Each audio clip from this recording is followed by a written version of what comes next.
That frog.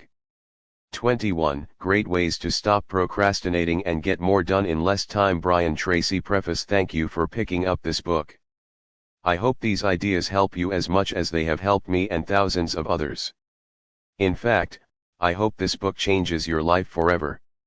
There is never enough time to do everything you have to do. You are literally swamped with work and personal responsibilities, endless emails, social media, projects, stacks of magazines to read, and piles of books you intend to get to one of these days as soon as you get caught up. But the fact is that you are never going to get caught up. You will never get on top of your tasks. You will never get far enough ahead to be able to get to all those emails, books, magazines, and leisure time activities that you dream of. And forget about solving your time management problems by becoming more productive. No matter how many personal productivity techniques you master, there will always be more to do than you can ever accomplish in the time you have available to you, no matter how much it is. You can get control of your time and your life only by changing the way you think, work, and deal with the never-ending river of responsibilities that flows over you each day. You can get control of your tasks and activities only to the degree that you stop doing some things and start spending more time on the few activities that can really make a difference in your life. I have studied time management for more than 40 years. I have immersed myself in the works of Peter Drucker, Alec McKenzie, Alan Lakean, Stephen Covey, and many, many others. I have read hundreds of books and thousands of articles on personal efficiency and effectiveness. This book is the result. Each time I came across a good idea, I tried it out in my own work and personal life. If it worked, I incorporated it into my talks and seminars and taught it to others. Galileo once wrote, "You cannot teach a man anything, you can only help him find it within himself." Depending upon your level of knowledge and experience, these ideas may sound familiar. This book will bring them to a higher level of awareness. When you learn and apply these methods and techniques over and over until they become habits, you will alter the course of your life in a very positive way. Learning from successful people. Let me tell you something about myself and the origins of this little book. I started off in life with few advantages, aside from a curious mind. I did poorly in school and left without graduating. I worked at laboring jobs for several years. My future did not appear promising. As a young man, I got a job on a tramp freighter and went off to see the world.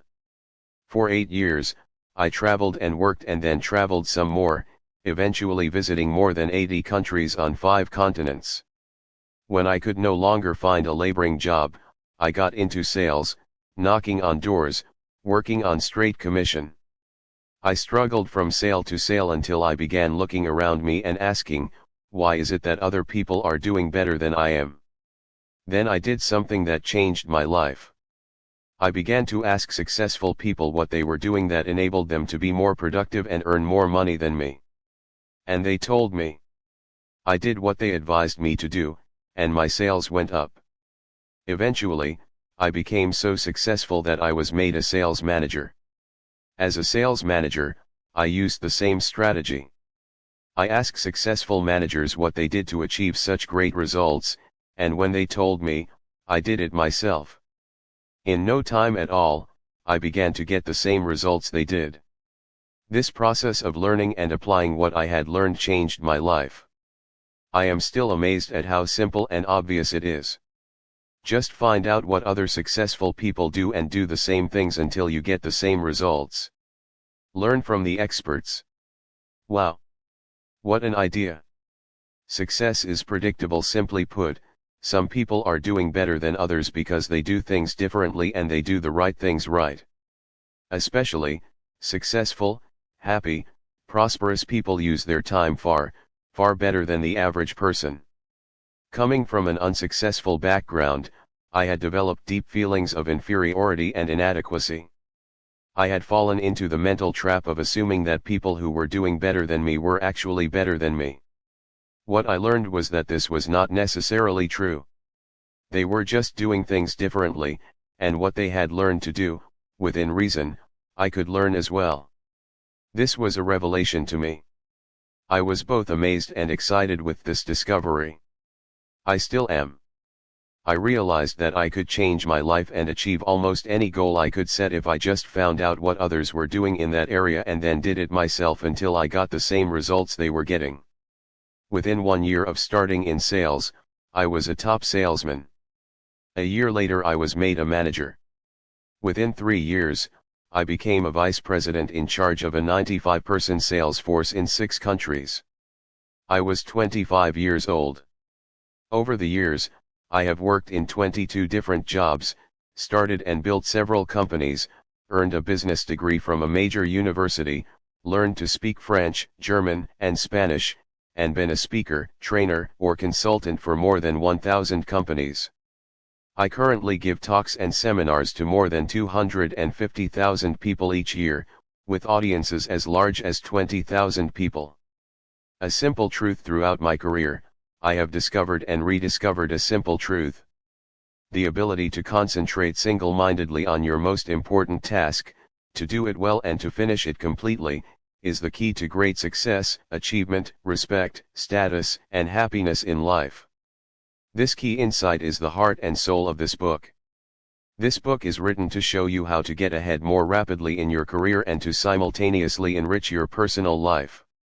These pages contain the 21 most powerful principles on personal effectiveness I have ever discovered. These methods, techniques, and strategies are practical, proven, and fast-acting. In the interest of time, I do not dwell on the various psychological or emotional explanations for procrastination or poor time management. There are no lengthy departures into theory or research. What you will learn are specific actions you can take immediately to get better, faster results in your work and to increase your happiness. Every idea in this book is focused on increasing your overall levels of productivity, performance, and output and on making you more valuable in whatever you do. You can apply many of these ideas to your personal life as well. Each of these 21 methods and techniques is complete in itself. All are necessary. One strategy might be effective in one situation and another might apply to another task. Altogether, these 21 ideas represent a smorgasbord of personal effectiveness techniques that you can use at any time, in any order or sequence that makes sense to you at the moment. The key to success is action. These principles work to bring about fast, predictable improvements in performance and results. The faster you learn and apply them, the faster you will move ahead in your career, guaranteed. There will be no limit to what you can accomplish when you learn how to eat that frog. Brian Tracy, Solana Beach, California, January 2017. Introduction. Eat that frog. This is a wonderful time to be alive. There have never been more possibilities and opportunities for you to achieve more of your goals than exist today. As perhaps never before in human history, you are actually drowning in options. In fact, there are so many good things that you can do that your ability to decide among them may be the critical determinant of what you accomplish in life. If you are like most people today, you are overwhelmed with too much to do and too little time. As you struggle to get caught up, new tasks and responsibilities just keep rolling in, like the waves of the ocean. Because of this, you will never be able to do everything you have to do. You will never be caught up.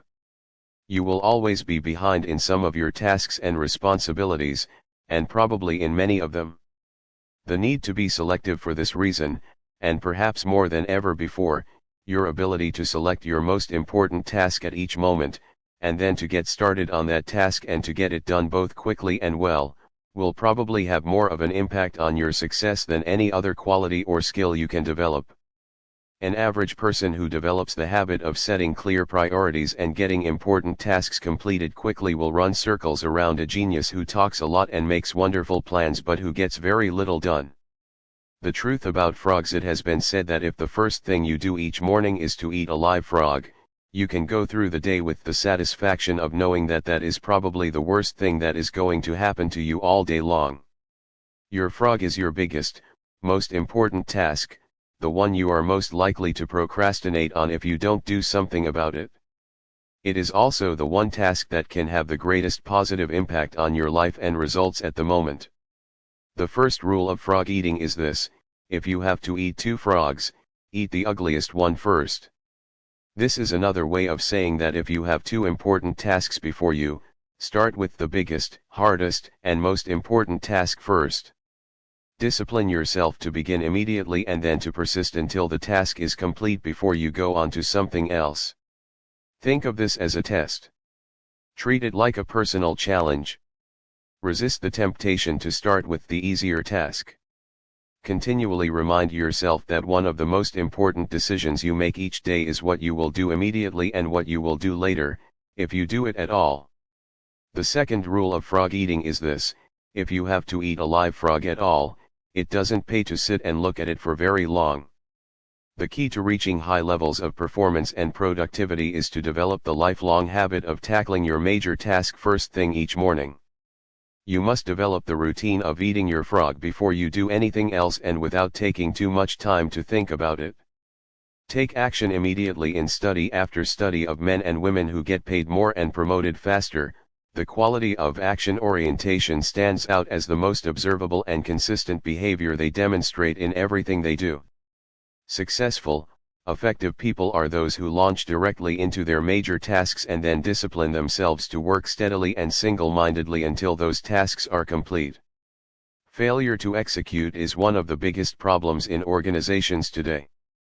Many people confuse activity with accomplishment. They talk continually, hold endless meetings, and make wonderful plans, but in the final analysis, no one does the job and gets the results required. Develop the habits of success. Your success in life and work will be determined by the kinds of habits that you develop over time. The habit of setting priorities, overcoming procrastination, and getting on with your most important task is a mental and physical skill. As such, this habit is learnable through practice and repetition, over and over again, until it locks into your subconscious mind and becomes a permanent part of your behavior. Once it becomes a habit, it becomes both automatic and easy to do. This habit of starting and completing important tasks has an immediate and continuous payoff. You are designed mentally and emotionally in such a way that task completion gives you a positive feeling. It makes you happy. It makes you feel like a winner. Whenever you complete a task of any size or importance, you feel a surge of energy, enthusiasm, and self-esteem. The more important the completed task, the happier, more confident, and more powerful you feel about yourself and your world. The completion of an important task triggers the release of endorphins in your brain. These endorphins give you a natural high. The endorphin rush that follows successful completion of any task makes you feel more positive, personable, creative, and confident. Develop a positive addiction. Here is one of the most important of the so-called secrets of success. You can actually develop a positive addiction to endorphins and to the feeling of enhanced clarity, confidence, and competence that they trigger. When you develop this addiction, you will, at an unconscious level, begin to organize your life in such a way that you are continually starting and completing ever more important tasks and projects. You will actually become addicted, in a very positive sense, to success and contribution. One of the keys to your living a wonderful life, having a successful career, and feeling terrific about yourself is to develop the habit of starting and finishing important jobs. When you do, this behavior will take on a power of its own and you'll find it easier to complete important tasks than not to complete them. No shortcuts. You remember the story of the man who stops a musician on a street in New York and asks how he can get to Carnegie Hall. The musician replies, "Practice, man, practice. Practice is the key to mastering any skill. Fortunately, your mind is like a muscle. It grows stronger and more capable with use. With practice, you can learn any behavior or develop any habit that you consider either desirable or necessary." The 3Ds of new habit formation. You need 3 key qualities to develop the habits of focus and concentration, which are all learnable. They are decision, discipline, and determination. First, make a decision to develop the habit of task completion. Second, discipline yourself to practice the principles you are about to learn over and over until they become automatic. And third, Back everything you do with determination until the habit is locked in and becomes a permanent part of your personality. Visualize yourself as you want to be. There is a special way that you can accelerate your progress toward becoming the highly productive, effective, efficient person that you want to be. It consists of your thinking continually about the rewards and benefits of being an action-oriented, fast-moving, and focused person. See yourself as the kind of person who gets important jobs done quickly and well on a consistent basis. Your mental picture of yourself has a powerful effect on your behavior. Visualize yourself as the person you intend to be in the future. Your self-image, the way you see yourself on the inside, largely determines your performance on the outside. All improvements in your outer life begin with improvements on the inside, in your mental pictures. You have a virtually unlimited ability to learn and develop new skills, habits, and abilities. When you train yourself, through repetition and practice, to overcome procrastination and get your most important tasks completed quickly, you will move on to the fast track in your life and career and step on the accelerator of your potential. Eat that frog. Once set the table, there is one quality which one must possess to win, and that is definiteness of purpose, the knowledge of what one wants and a burning desire to achieve it. Napoleon Hill: before you can determine your frog and get on with the job of eating it, you have to decide exactly what you want to achieve in each area of your life. Clarity is perhaps the most important concept in personal productivity. The number one reason why some people get more work done faster is because they are absolutely clear about their goals and objectives, and they don't deviate from them. The greater clarity you have regarding what you want and the steps you will have to take to achieve it, the easier it will be for you to overcome procrastination, eat your frog, and complete the task before you. A major reason for procrastination and lack of motivation is vagueness, confusion, and fuzzy-mindedness about what you are trying to do and in what order and for what reason. You must avoid this common condition with all your strength by striving for ever greater clarity in your major goals and tasks. Here is a great rule for success: think on paper. Only about 3% of adults have clear, written goals. These people accomplish 5 and 10 times as much as people of equal or better education and ability, but who, for whatever reason, have never taken the time to write out exactly what they want. There is a powerful formula for setting and achieving goals that you can use for the rest of your life. It consists of 7 simple steps. Any one of these steps can double and triple your productivity if you are not currently using it. Many of my graduates have increased their incomes dramatically in a matter of a few years, or even a few months, with this simple, 7-part method. Step 1, decide exactly what you want. Either decide for yourself or sit down with your boss and discuss your goals and objectives until you are crystal clear about what is expected of you and in what order of priority. It is amazing how many people are working away, day after day, on low-value tasks because they have not had this critical discussion with their managers.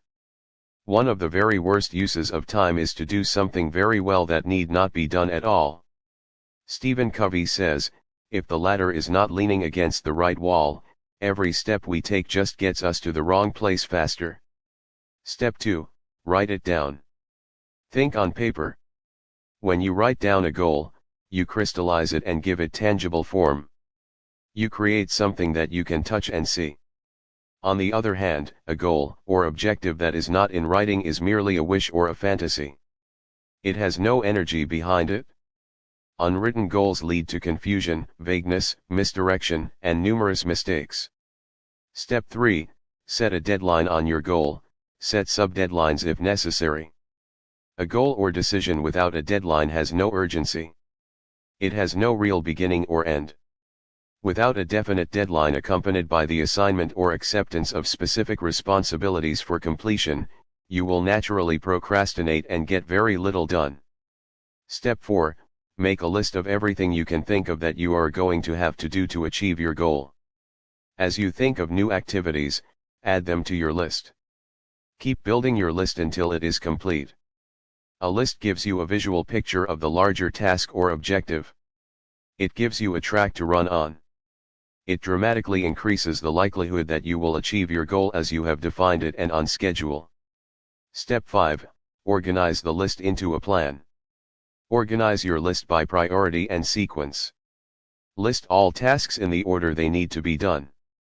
Take a few minutes to decide what you need to do first and what you can do later. Decide what has to be done before something else and what needs to be done afterward. Even better, lay out your plan visually in the form of a series of boxes and circles on a sheet of paper, with lines and arrows showing the relationship of each task to every other task. You'll be amazed at how much easier it is to achieve your goal when you break it down into individual tasks. With a written goal and an organized plan of action, you will be far more productive and efficient than people who are carrying their goals around in their minds. Step 6, take action on your plan immediately. Do something. Do anything. An average plan vigorously executed is far better than a brilliant plan on which nothing is done. For you to achieve any kind of success, execution is everything. Step 7, resolve to do something every single day that moves you toward your major goal. Build this activity into your daily schedule. You may decide to read a specific number of pages on a key subject. You may call on a specific number of prospects or customers. You may engage in a specific period of physical exercise. You may learn a certain number of new words in a foreign language. Whatever it is, you must never miss a day. Keep pushing forward. Once you start moving, keep moving. Don't stop. This decision, this discipline alone, can dramatically increase your speed of goal accomplishment and boost your personal productivity. The power of written goals. Clear written goals have a wonderful effect on your thinking. They motivate you and galvanize you into action. They stimulate your creativity, release your energy, and help you overcome procrastination as much as any other factor. Goals are the fuel in the furnace of achievement. The bigger your goals and the clearer they are, the more excited you become about achieving them. The more you think about your goals, the greater becomes your inner drive and your desire to accomplish them. Think about your goals and review them daily. Every morning when you begin, take action on the most important task you can accomplish to achieve your most important goal at the moment. Eat that frog. 1. Take a clean sheet of paper right now and make a list of 10 goals you want to accomplish in the next year. Write your goals as though a year has already passed and they are now a reality. Use the present tense, positive voice, and first person singular so that they are immediately accepted by your subconscious mind. For example, you could write, I earn X number of dollars per year by this date, or I weigh X number of pounds by this date, or I drive such and such a car by this date. To review your list of 10 goals and select the one goal that, if you achieved it, would have the greatest positive impact on your life. Whatever that goal is, write it on a separate sheet of paper, set a deadline, make a plan, take action on your plan, and then do something every single day that moves you toward that goal. This exercise alone could change your life. To plan every day in advance. Planning is bringing the future into the present so that you can do something about it now. Alan Lakean. You have heard the old question, how do you eat an elephant? The answer is one bite at a time. How do you eat your biggest, ugliest frog? The same way, you break it down into specific step-by-step activities and then you start on the first one. Your mind, your ability to think, plan, and decide, is your most powerful tool for overcoming procrastination and increasing your productivity. Your ability to set goals, make plans, and take action on them determines the course of your life. The very act of thinking and planning unlocks your mental powers, triggers your creativity, and increases your mental and physical energies. Conversely, as Alec Mackenzie wrote, taking action without thinking things through is a prime source of problems. Your ability to make good plans before you act is a measure of your overall competence. The better the plan you have, the easier it is for you to overcome procrastination, to get started, to eat your frog, and then to keep going. Increase your return on energy. One of your top goals at work should be to get the highest possible return on your investment of your mental, emotional, and physical energy. The good news is that every minute spent in planning saves as many as 10 minutes in execution. It takes only about 10 to 12 minutes for you to plan your day, but this small investment of time will save you up to 2 hours, 100 to 120 minutes, in wasted time and diffuse effort throughout the day. You may have heard of the 6P formula. It says, proper prior planning prevents poor performance. Prevents poor performance. When you consider how helpful planning can be in increasing your productivity and performance, it is amazing how few people practice it every single day. And planning is really quite simple to do. All you need is a piece of paper and a pen. The most sophisticated Outlook system, computer app, or time planner is based on the same principle. It is based on your sitting down and making a list of everything you have to do before you begin. 2 extra hours per day always work from a list. When something new comes up, add it to the list before you do it. You can increase your productivity and output by 25% or more about 2 hours a day from the first day that you begin working consistently from a list. Make your list the night before for the workday ahead. Move everything that you have not yet accomplished onto your list for the coming day, and then add everything that you have to do the next day. When you make your list the night before, your subconscious mind will work on your list all night long while you sleep. Often you will wake up with great ideas and insights that you can use to get your job done faster and better than you had initially thought. The more time you take to make written lists of everything you have to do, in advance, the more effective and efficient you will be. Different lists for different purposes. You need different lists for different purposes. First, you should create a master list on which you write down everything you can think of that you want to do sometime in the future. This is the place where you capture every idea and every new task or responsibility that comes up. You can sort out the items later. Second, you should have a monthly list that you make at the end of the month for the month ahead. This may contain items transferred from your master list.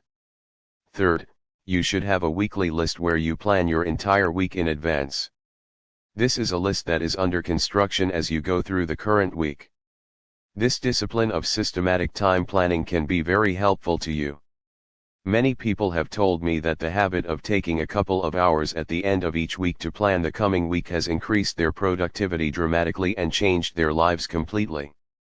This technique will work for you as well. Finally, you should transfer items from your monthly and weekly lists onto your daily list. These are the specific activities that you are going to accomplish the following day. As you work through the day, tick off the items on your list as you complete them. This activity gives you a visual picture of accomplishment. It generates a feeling of success and forward motion. Seeing yourself working progressively through your list motivates and energizes you. It raises your self-esteem and self-respect. Steady, visible progress propels you forward and helps you overcome procrastination. Planning a project. When you have a project of any kind, begin by making a list of every step that you will have to complete to finish the project from beginning to end. Organize the steps by priority, what is most important, and sequence, which tasks you must complete in order. Lay out the project in front of you on paper or on a computer-based project planner so that you can see every step and task. Then go to work on one task at a time. You will be amazed at how much you get done in this way. As you work through your lists, you will feel more and more effective and powerful. You will feel more in control of your life. You will be naturally motivated to do even more. You will think better and more creatively, and you will get more and better insights that enable you to do your work even faster. As you work steadily through your lists, you will develop a sense of positive forward momentum that enables you to overcome procrastination. This feeling of progress gives you more energy and keeps you going throughout the day. One of the most important rules of personal effectiveness is the 10/90ths rule. This rule says that the first 10% of time that you spend planning and organizing your work before you begin will save you as much as 90% of the time in getting the job done once you get started. You only have to try this rule once to prove it to yourself. When you plan each day in advance, you will find it much easier to get going and to keep going. The work will go faster and smoother than ever before. You will feel more powerful and competent. You will get more done faster than you thought possible. Eventually, you will become unstoppable. Eat that frog. 1. Begin today to plan every day, week, and month in advance. Take a notepad or sheet of paper, or use your smartphone, and make a list of everything you have to do in the next 24 hours. Add to your list as new items come up. Make a list of all your projects, the big multitask jobs that are important to your future. 2. Lay out all of your major goals, projects, and tasks by priority, what is most important, and by sequence, what has to be done first, what comes second, and so forth. Start with the end in mind and work backward. Think on paper. Always work from a list. You'll be amazed at how much more productive you become and how much easier it is to eat your frog. 3. Apply the 80-20th rule to everything. We always have time enough, if we will but use it aright. Johann Wolfgang von Goethe. The 80-20th rule is one of the most helpful of all concepts of time and life management. It is also called the Pareto principle after the Italian economist Vilfredo Pareto, who first wrote about it in 1895. Pareto noticed that people in his society seemed to divide naturally into what he called the vital few, the top 20% in terms of money and influence, and the trivial many, the bottom 80%. He later discovered that virtually all economic activity was subject to this principle as well. For example, this principle says that 20% of your activities will account for 80% of your results, 20% of your customers will account for 80% of your sales, 20% of your products or services will account for 80% of your profits, 20% of your tasks will account for 80% of the value of what you do, and so on. This means that if you have a list of 10 items to do, 2 of those items will turn out to be worth much more than the other 8 items put together. Number of tasks versus importance of tasks. Here is an interesting discovery.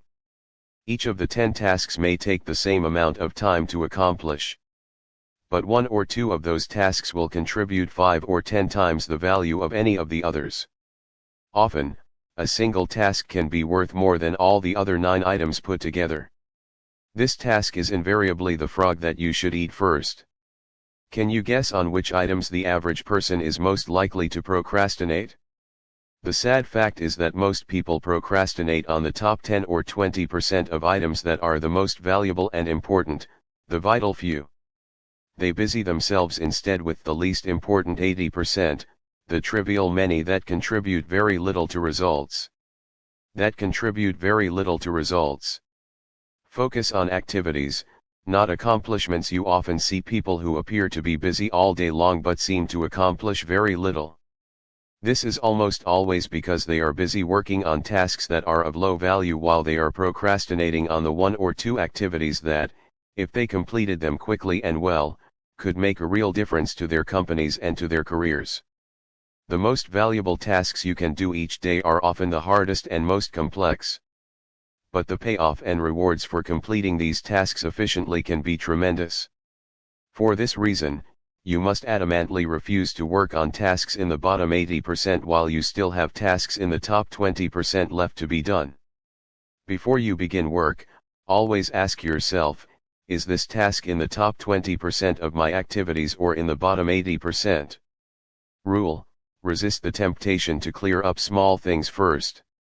Remember, whatever you choose to do over and over eventually becomes a habit that is hard to break.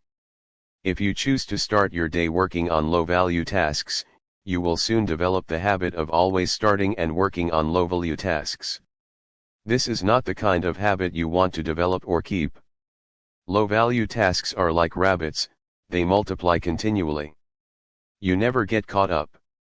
The hardest part of any important task is getting started on it in the first place. Once you actually begin work on a valuable task, you will be naturally motivated to continue. A part of your mind loves to be busy working on significant tasks that can really make a difference. Your job is to feed this part of your mind continually. Motivate yourself. Just thinking about starting and finishing an important task motivates you and helps you overcome procrastination. The fact is, the time required to complete an important job is often the same as the time required to do an unimportant job. The difference is that you get a tremendous feeling of pride and satisfaction from completing something valuable and significant. However, when you complete a low-value task using the same amount of time and energy, you get little or no satisfaction. Time management is really life management, personal management. It is really taking control of the sequence of events. Time management is taking control over what you do next. And you are always free to choose the task that you will do next. Your ability to choose between the important and the unimportant is the key determinant of your success in life and work. Effective, productive people discipline themselves to start on the most important task that is before them. They force themselves to eat that frog, whatever it is. As a result, they accomplish vastly more than the average person and are much happier as a result. This should be your way of working as well. Eat that frog. 1. Make a list of all the key goals, activities, projects, and responsibilities in your life today. Which of them are, or could be, in the top 10 or 20% of tasks that represent, or could represent, 80 or 90% of your results. 2. Resolve today that you are going to spend more and more of your time working in those few areas that can really make a difference in your life and career and spend less and less time on lower value activities. 4. Consider the consequences. Every great man has become great, every successful man has succeeded, in proportion as he has confined his powers to one particular channel. Orison Swett Martin. The mark of the superior thinker is his or her ability to accurately predict the consequences of doing or not doing something. The potential consequences of any task or activity are the key determinants of how important a task really is to you and to your company. This way of evaluating the significance of a task is how you determine what your next frog really is.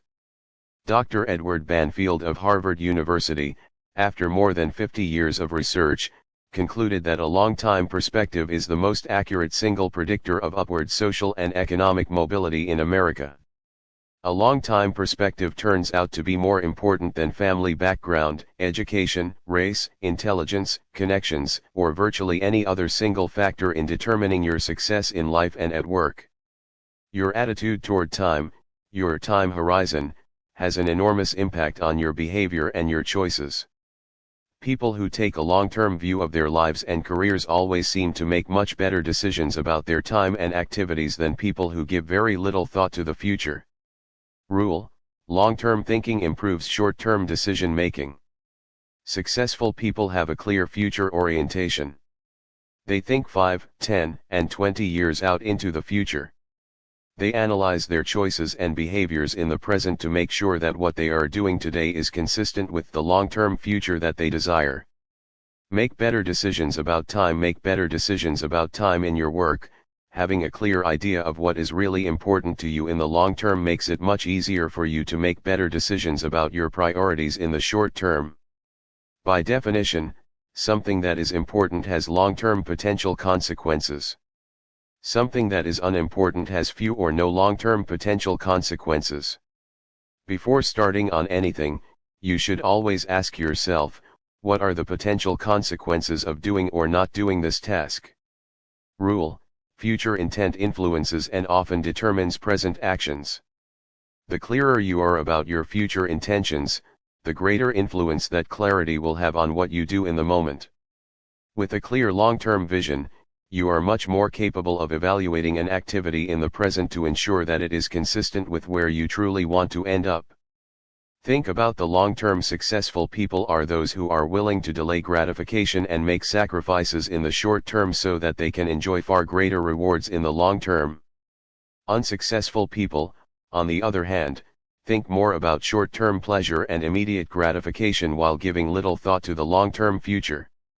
Dennis Waitley, a motivational speaker, says, "Losers try to escape from their fears and drudgery with activities that are tension-relieving. Winners are motivated by their desires toward activities that are goal-achieving. For example, coming into work earlier, reading regularly in your field, taking courses to improve your skills, and focusing on high-value tasks in your work will all combine to have an enormous positive impact on your future. On the other hand, coming into work at the last moment, Reading the newspaper, drinking coffee, and socializing with your co-workers may seem fun and enjoyable in the short term but inevitably leads to lack of promotion, underachievement, and frustration in the long term. If a task or activity has large potential positive consequences, make it a top priority and get started on it immediately. If something can have large potential negative consequences if it is not done quickly and well, that becomes a top priority as well. Whatever your frog is, resolve to gulp it down first thing. Motivation requires motive. The greater the potential positive impact that an action or behavior of yours can have on your life, once you define it clearly, the more motivated you will be to overcome procrastination and get it done quickly. Keep yourself focused and forward-moving by continually starting and completing those tasks that can make a major difference to your company and to your future. The time is going to pass anyway. The only question is how you use it and where you are going to end up at the end of the weeks and months that pass. And where you end up is largely a matter of the amount of consideration you give to the likely consequences of your actions in the short term. Thinking continually about the potential consequences of your choices, decisions, and behaviors is one of the very best ways to determine your true priorities in your work and personal life. Obey the law of forced efficiency. The law of forced efficiency says, there is never enough time to do everything, but there is always enough time to do the most important thing. Put another way, you cannot eat every tadpole and frog in the pond, but you can eat the biggest and ugliest one, and that will be enough, at least for the time being. When you're running out of time and know that the consequences of not completing a key task or project can be really serious, you always seem to find the time to get it done, often at the very last minute. You start early, you stay late, and you drive yourself to complete the job rather than face the unpleasantness that would follow if you didn't complete it within the time limit. Rule: there will never be enough time to do everything you have to do. The average person in business today, especially a manager in the age of cutbacks, is working at 110 to 130% of capacity. And the jobs and responsibilities just keep piling up. We all have stacks of reading material we still have to go through. Many people have hundreds of hours of reading and projects backlogged at home and at the office. What this means is that you will never be caught up. Get that wishful idea out of your mind. All you can hope for is to be on top of your most important responsibilities. The others will just have to wait. Deadlines are an excuse. Many people say that they work better under the pressure of deadlines. Unfortunately, years of research indicate that this is seldom true. Point 1: under the pressure of deadlines, often self-created through procrastination, people suffer greater stress, make more mistakes, and have to redo more tasks than under any other conditions. Often the mistakes that people make when working under tight deadlines lead to defects and cost overruns that cause substantial financial losses in the long term. Sometimes a job actually takes much longer to complete when people rush to get it done at the last minute and then have to redo it. It is much better to plan your time carefully in advance and then build in a sizable buffer to compensate for unexpected delays and diversions. However much time you think a task will take, add on another 20% or more as insurance. Or make a game of getting the job done well in advance of the deadline. You will be amazed at how much more relaxed you are and how much better a job you do when you are on top of your most important tasks. 3 questions for maximum productivity. You can use 3 questions on a regular basis to keep yourself focused on completing your most important tasks on schedule. The first question is, what are my highest value activities? Put another way, what are the biggest frogs that you have to eat to make the greatest contribution to your organization? To your family? To your life in general? This is one of the most important questions you can ever ask and answer. What are your highest value activities? First, think this through for yourself. Then, ask your boss. Ask your co-workers and subordinates. Ask your friends and family. Like focusing the lens of a camera, you must be crystal clear about your highest value activities before you begin work. The second question you can ask continually is, what can I and only I do, that if done well, will make a real difference? This question came from the late Peter Drucker, the management guru. It is one of the most important of all questions for achieving personal effectiveness. What can you and only you do that if done well can make a real difference? This is something that only you can do. If you don't do it, it won't be done by someone else. But if you do it, and you do it well, it can really make a difference to your life and your career. What is this particular frog for you? Every hour of every day, you can ask yourself this question and come up with a specific answer. Your job is to be clear about the answer and then to start and work on this task before anything else. The third question you can ask is, what is the most valuable use of my time right now? In other words, what is my biggest frog of all at this moment? This is the core question of time management. Answering this question correctly is the key to overcoming procrastination and becoming a highly productive person. Every hour of every day, one task represents the most valuable use of your time at that moment. Your job is to ask yourself this question, over and over again, and to always be working on the answer to it, whatever it is. Do first things first and second things not at all. As Gerd said, the things that matter most must never be at the mercy of the things that matter least. The more accurate your answers are to these three questions, the easier it will be for you to set clear priorities, to overcome procrastination, and to get started on that one activity that represents the most valuable use of your time. Eat that frog.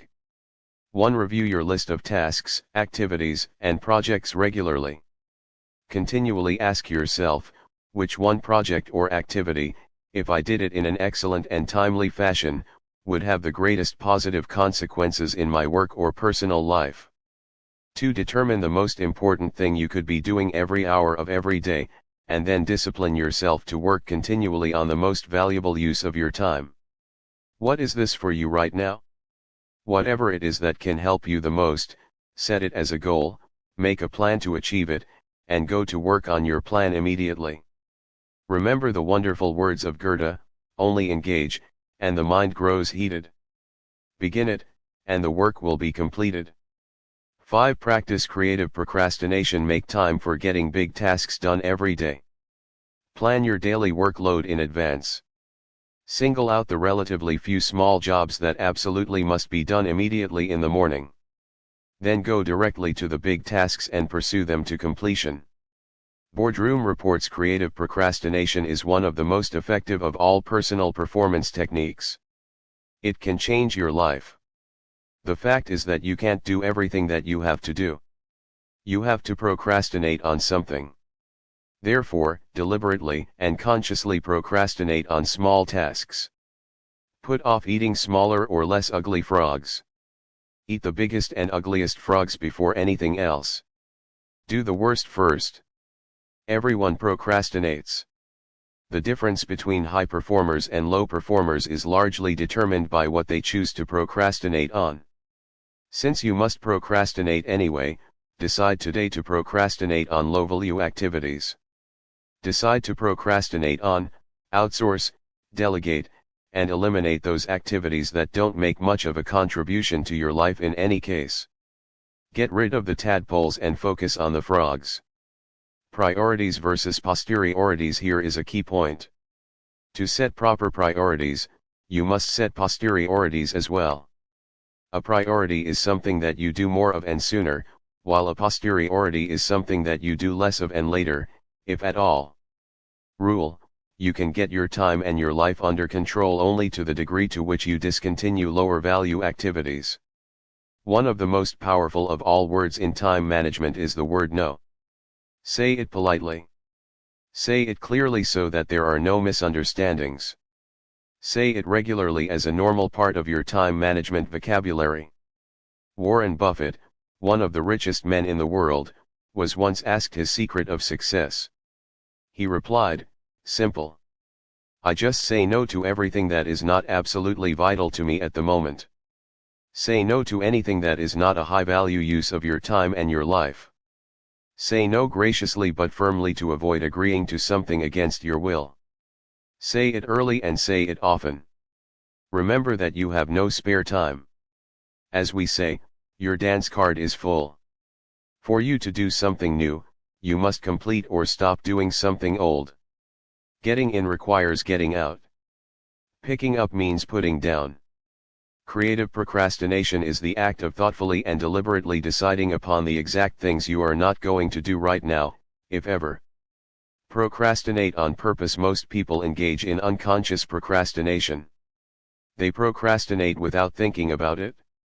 As a result, they procrastinate on the big, valuable, important tasks that can have significant long-term consequences in their lives and careers.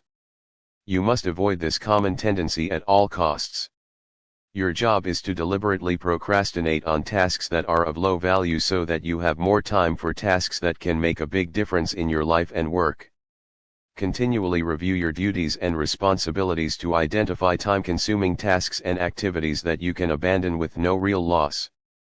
This is an ongoing responsibility for you that never ends. For example, a friend of mine was an avid golfer when he was single. He liked to golf 3 or 4 times a week, 3 to 4 hours each time. Over a period of years, he started a business, got married, and had 2 children. But he still played golf 3 to 4 times a week until he finally realized that his time on the golf course was causing him enormous stress at home and at the office. Only by abandoning most of his golf games could he get his life back under control. And he did. He cut back to 1 round of golf per week and transformed his life, especially his home life. Set priorities on time-consuming activities. Continually review your life and work to find time-consuming tasks and activities that you can abandon. Cut down on television watching and internet surfing and instead spend the time with your family, read, exercise, or do something else that enhances the quality of your life. Look at your work activities and identify the tasks that you could delegate or eliminate to free up more time for the work that really counts. Begin today to practice creative procrastination. Set priorities wherever and whenever you can. This decision alone can enable you to get your time and your life under control. Eat that frog. 1. Practice zero-based thinking in every part of your life. Ask yourself continually, if I were not doing this already, knowing what I now know, would I start doing it again today? If it is something you would not start again today, knowing what you now know, it is a prime candidate for abandonment or creative procrastination. 2. Examine each of your personal and work activities and evaluate it based on your current situation. Select at least one activity to abandon immediately or at least deliberately put off until your more important goals have been achieved. 6. Use the ABCDE method continually. The first law of success is concentration. To bend all the energies to one point, and to go directly to that point, looking neither to the right nor to the left. William Matthews. The more thought you invest in planning and setting priorities before you begin, the more important things you will do and the faster you will get them done once you get started. The more important and valuable a task is to you, the more likely you will be motivated to overcome procrastination and launch yourself into the job. The ABCDE method is a powerful priority setting technique that you can use every single day. This technique is so simple and effective that it can, all by itself, make you one of the most efficient and effective people in your field. Think on paper. The power of this technique lies in its simplicity. Here's how it works. You start with a list of everything you have to do for the coming day. Think on paper. You then place an A, B, C, D, or E next to each item on your list before you begin the first task. An A item is defined as something that is very important, something that you must do. This is a task that will have serious positive or negative consequences if you do it or fail to do it, like visiting a key customer or finishing a report that your boss needs for an upcoming board meeting. These items are the frogs of your life. If you have more than one A task, you prioritize these tasks by writing A1, A2, A3, and so on in front of each item. Your A1 task is your biggest, ugliest frog of all. Shoulds versus musts. A B item is defined as a task that you should do, but it has only mild consequences. These are the tadpoles of your work life. This means that someone may be unhappy or inconvenienced if you don't do one of these tasks, but it is nowhere as important as an A task. Returning an unimportant telephone message or reviewing your email would be a B task. The rule is that you should never do a B task when an A task is left undone. You should never be distracted by a tadpole when a big frog is sitting there waiting to be eaten. A C task is defined as something that would be nice to do but for which there are no consequences at all, whether you do it or not. C tasks include phoning a friend, having coffee or lunch with a coworker, and completing some personal business during work hours. These sorts of activities have no effect at all on your work life. A D task is defined as something you can delegate to someone else. The rule is that you should delegate everything that someone else can do so you can free up more time for the A tasks that only you can do. An E task is defined as something that you can eliminate altogether, and it won't make any real difference. This may be a task that was important at one time but is no longer relevant to you or anyone else. Often it is something you continue to do out of habit or because you enjoy it. But every minute that you spend on an E task is time taken away from an A task or activity that can make a real difference in your life. After you have applied the ABCDE method to your list, you will be completely organized and ready to get more important things done faster. Take action immediately. The key to making this ABCDE method work is for you to now discipline yourself to start immediately on your A1 task and then stay at it until it is complete. Use your willpower to get going and stay going on this one job, the most important single task you could possibly be doing. Eat the whole frog and don't stop until it's finished completely. Your ability to think through and analyze your work list and determine your A1 task is the springboard to higher levels of accomplishment and greater self-esteem, self-respect, and personal pride. When you develop the habit of concentrating on your A1, most important, activity on eating your frog, you will start getting more done than any 2 or 3 people around you. Eat that frog. 1. Review your work list right now and put an A, B, C, D, or E next to each task or activity. Select your A1 job or project and begin on it immediately. Discipline yourself to do nothing else until this one job is complete. 2. Practice this ABCDE method every day for the next month on every work or project list before you begin work. After a month, you will have developed the habit of setting and working on your highest priority tasks, and your future will be assured.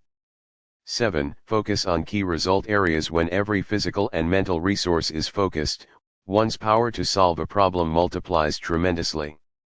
Norman Vincent Peale. Why am I on the payroll?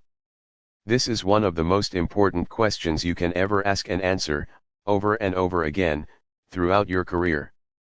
As it happens, most people are not sure exactly why they are on the payroll. But if you are not crystal clear about why you are on the payroll and what results you have been hired to accomplish, it is very hard for you to perform at your best, get paid more, and get promoted faster. In simple terms, you have been hired to get specific results. A wage or a salary is a payment for a specific quality and quantity of work that can be combined with the work of others to create a product or service that customers are willing to pay for. Your job can be broken down into about 5 to 7 key result areas, seldom more. These represent the results that you absolutely, positively have to get to fulfill your responsibilities and make your maximum contribution to your organization. A key result area is defined as something for which you are completely responsible. If you don't do it, it doesn't get done. A key result area is an activity that is under your control. It produces an output that becomes an input or a contributing factor to the work of others. Key result areas are similar to the vital functions of the body, such as those indicated by blood pressure, heart rate, respiratory rate, and brainwave activity. An absence of any one of these vital functions leads to the death of the organism. By the same token, your failure to perform in a critical result area of your work can lead to the end of your job as well. The big 7 in management and sales. The key result areas of management are planning, organizing, staffing, delegating, supervising, measuring, and reporting. These are the areas in which a manager must get results to be successful in his or her area of responsibility.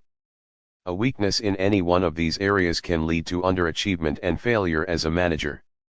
The key result areas of sales are prospecting, building rapport and trust, identifying needs, presenting persuasively, answering objections, closing the sale, and getting resales and referrals. Poor performance in any one of these key skills can lead to lower sales and sometimes the failure of a salesperson. Whatever you do, you must have certain essential skills for you to do your job in an excellent fashion. These demands are constantly changing. You have already developed core competencies that make it possible for you to do your job in the first place. But certain key results are central to your work and determine your success or failure in your job. What are they? Clarity is essential. The starting point of high performance is for you to identify the key result areas of your work. Discuss them with your boss. Make a list of your most important output responsibilities, and make sure that the people above you, on the same level as you, and below you are in agreement with it. For example, for a salesperson, getting qualified appointments is a key result area. This activity is the key to the entire sales process. Closing a sale is also a key result area. When the sale is made, it triggers the activities of many other people to produce and deliver the product or service.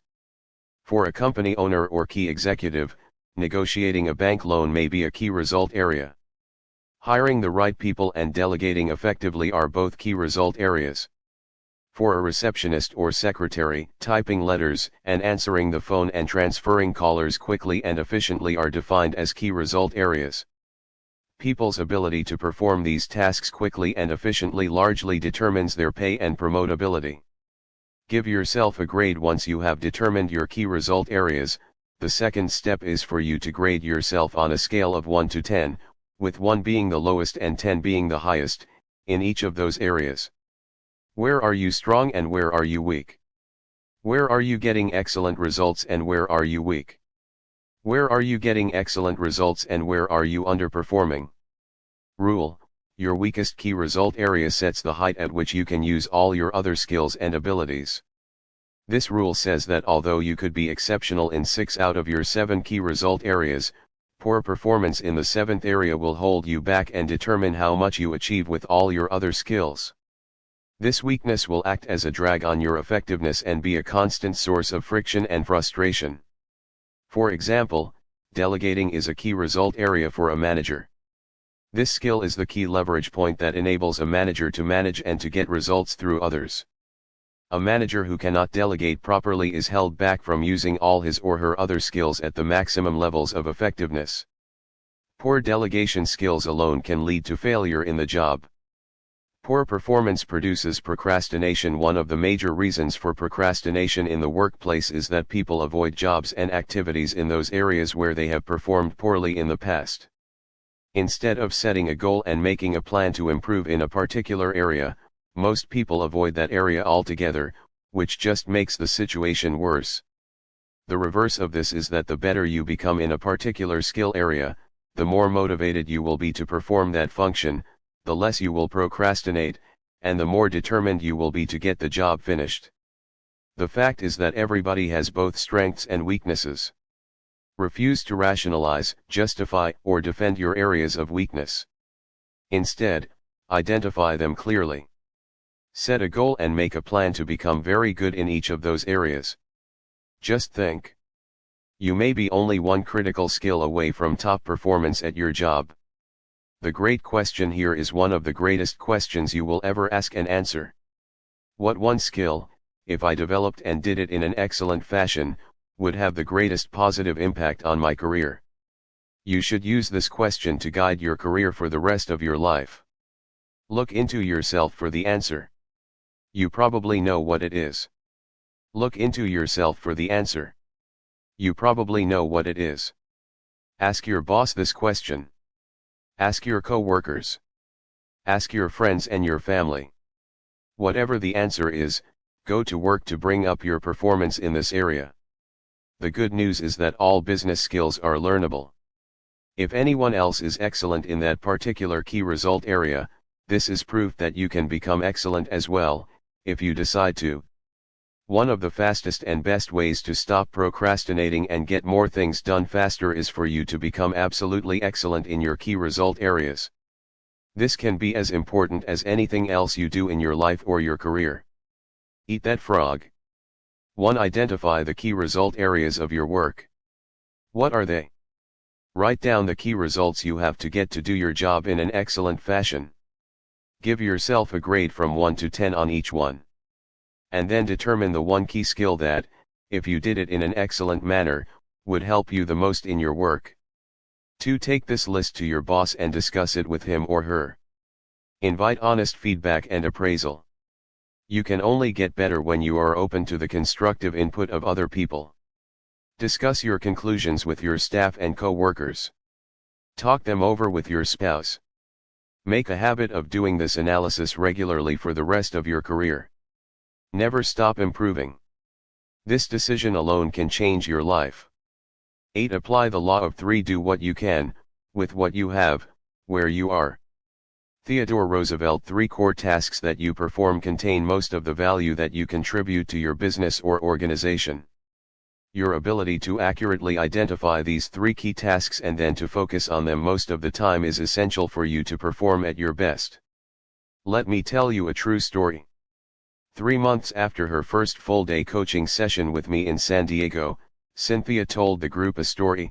When I came here 90 days ago, you claimed that you would show me how to double my income and my time off within 12 months. This sounded completely unrealistic, but I was willing to give it a try. On the first day, you asked me to write down a list of everything that I did over the course of a week or a month. I came up with 17 tasks that I was responsible for. My problem was that I was completely overwhelmed with work. I was working 10 to 12 hours per day, 6 days per week, and not spending enough time with my husband and my 2 young children. But I didn't see any way out. I had been working for 8 years for a fast-growing entrepreneurial company in the high-tech area, but there always seemed to be an overwhelming amount of work to do and never enough time. One thing all day long, she continued with her story. Once I had made this list, you told me to ask this question: if you could do only one thing on this list all day long, which one task would contribute the greatest value to your company?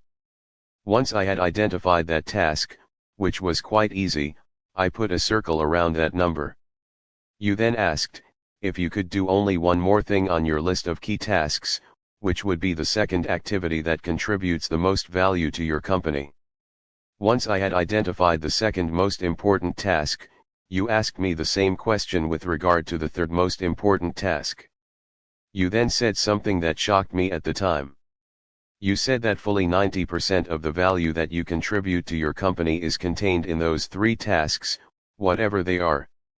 Everything else you do is either a support task or a complementary task that could probably be delegated, downsized, outsourced, or eliminated.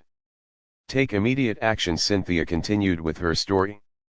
As I looked at the 3 tasks, I realized that these were the 3 things I did that contributed the most value to my company. This was on a Friday. On Monday morning at 10 o'clock, I met with my boss and explained what I had discovered. I said that I needed his help in delegating and outsourcing all my work except those 3 key tasks. I felt that if I could work on those 3 tasks exclusively, all day long, I could more than double my contribution to the company. Then I told him that if I doubled my contribution, I would like to be paid twice as much. She said. My boss was completely silent. He looked at my list of key tasks, looked back up at me, and looked at the list again. He then said, "You're right. These are the 3 most important things that you do in this company and the 3 things that you do best. I will help you delegate and outsource all these other minor tasks to free you up to work full-time on these 3 key tasks. And if you double your contribution, I will pay you twice as much." Transform your life. Cynthia concluded her story by saying, "He did, then I did, then he did. He helped me delegate and assign my minor tasks so I could concentrate on my top 3 jobs. As a result, I doubled my output over the next 30 days, and he doubled my income. I had been working very hard for more than 8 years, and I doubled my income in just 1 month by focusing all my time and energy on my 3 key tasks. Not only that, but instead of working 10 and 12-hour days, I work from 8 o'clock to 5 o'clock and spend time in the evenings and on the weekends with my husband and my children. Focusing on my key tasks has transformed my life. Perhaps the most important word in the world of work is contribution. Your rewards, both financial and emotional, will always be in direct proportion to your results, to the value of your contribution. If you want to increase your rewards, you must focus on increasing the value of what you do. You must dedicate yourself to contributing more results to your company. And 3 key tasks always contribute the most.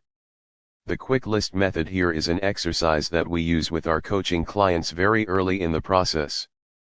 We give them a sheet of paper and then tell them, in 30 seconds, write down your 3 most important goals in life right now.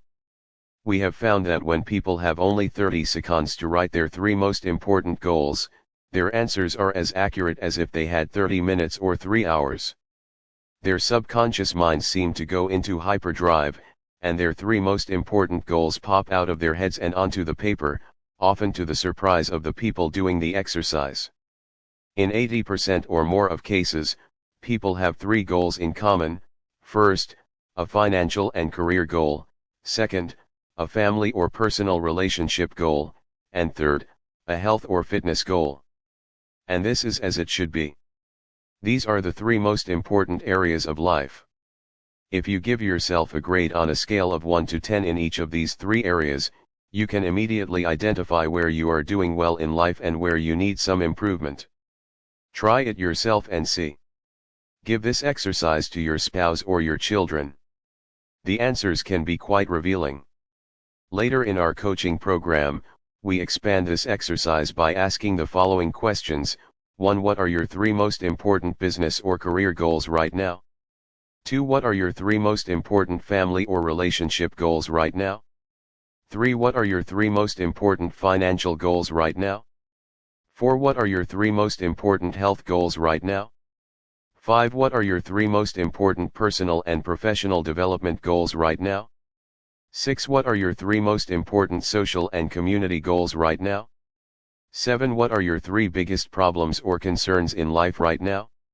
When you force yourself to ask and answer each of these questions in 30 seconds or less, you will be amazed at the answers.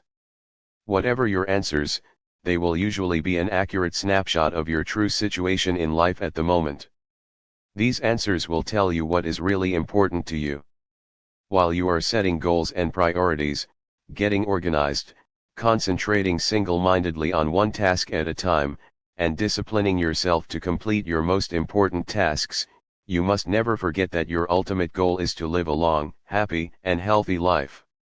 Time management is a means to an end. The main reason to develop time management skills is so that you can complete everything that is really important in your work and free up more and more time to do the things in your personal life that give you the greatest happiness and satisfaction.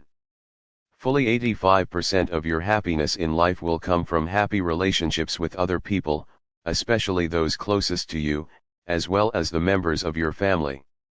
The critical determinant of the quality of your relationships is the amount of time that you spend face to face with the people you love and who love you in return. The purpose of time management, of eating that frog and getting more done in less time, is to enable you to spend more face time with the people you care about, doing the things that give you the greatest amount of joy in life. Rule: it is the quality of time at work that counts and the quantity of time at home that matters. Work all the time you work to keep your life in balance. You should resolve to work all the time you work. When you go to work, put your head down and work the whole time. Start a little earlier, stay a little later, and work a little harder. Don't waste time. Every minute that you spend in idle chit-chat with co-workers is time taken away from the work that you must accomplish if you want to do well at your job. Even worse, time that you waste at work often has to be taken away from your family. You have to either stay late or take work home and work in the evenings. By not working effectively and efficiently during your workday, you evenings. By not working effectively and efficiently during your workday, you create unnecessary stress and deprive the members of your family of the very best person you can possibly be. Balance is not optional. One of the most famous sayings of the ancient Greeks is moderation in all things. You need balance between your work and your personal life. You need to set priorities at work and concentrate on your most valuable tasks. At the same time, you must never lose sight of the fact that the reason for working efficiently is so that you can enjoy a higher quality of life at home with your family. Sometimes people come up to me and ask, how do I achieve balance between my work and my home life? I ask them in return, how often does a tightrope walker balance when on the high wire? After a few seconds of thinking, they almost always say, all the time. I say, that is the same situation with balance between work and home life. You have to do it all the time. You never reach a point where you have attained it perfectly. You have to work at it. Your goal should be to perform at your very best at work to get the very most done and enjoy the very highest level of rewards possible for you in your career. Simultaneously, you must always remember to smell the flowers along the way. Never lose sight of the real reasons why you work as hard as you do and why you are so determined to accomplish the very most with the time that you invest. The more time you spend face to face with the people you love, the happier you will be. Eat that frog. 1. Determine the 3 most important tasks that you do in your work. Ask yourself, if I could do only one thing all day long, which one task would contribute the greatest value to my career? Do this exercise 2 more times. Once you have identified your big 3, concentrate on them single-mindedly all day long. 2. Identify your 3 most important goals in each area of your life. Organize them by priority. Make plans for their accomplishment, and work on your plans every single day. You will be amazed at what you achieve in the months and years ahead. 9. Prepare thoroughly before you begin. No matter what the level of your ability, you have more potential than you can ever develop in a lifetime.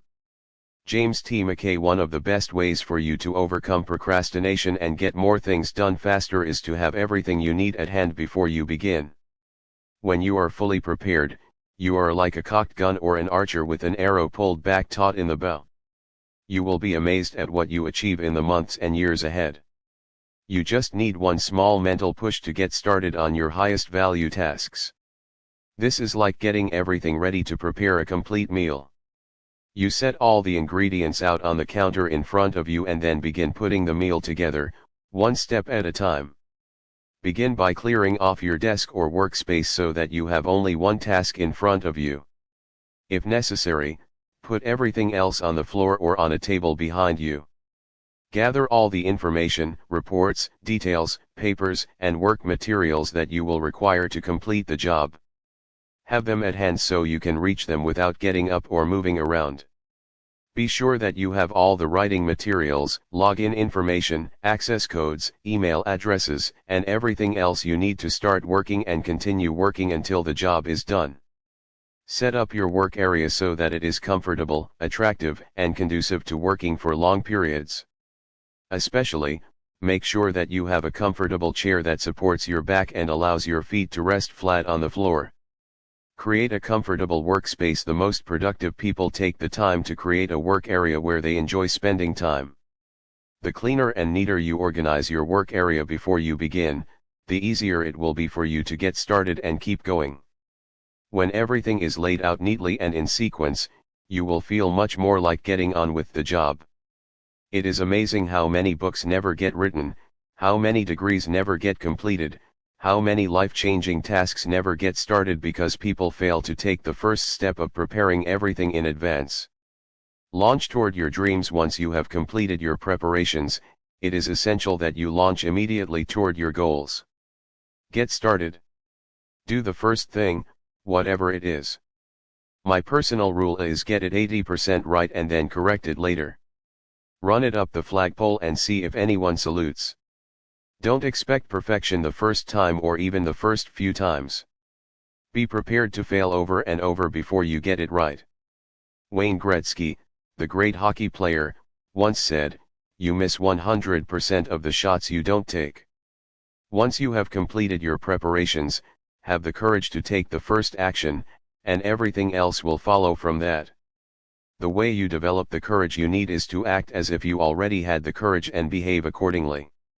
Take the first step when you sit down with everything in front of you, ready to go. Assume the body language of high performance. Sit up straight, sit forward and away from the back of the chair. Carry yourself as though you were an efficient, effective, high-performing personality. Then, pick up the first item and say to yourself, "Let's get to work," and plunge in. And once you've started, keep going until the job is finished. Eat that frog. 1. Take a good look at your desk or office, both at home and at work. Ask yourself, what kind of a person works in an environment like this? The cleaner and neater your work environment, the more positive, productive, and confident you will feel. 2. Resolve today to clean up your desk and office completely so that you feel effective, efficient, and ready to get going each time you sit down to work. 10. Take it one oil barrel at a time. Persons with comparatively moderate powers will accomplish much, if they apply themselves wholly and indefatigably to one thing at a time. Samuel Smiles. There is an old saying that by the yard it's hard, but inch by inch, anything's a cinch.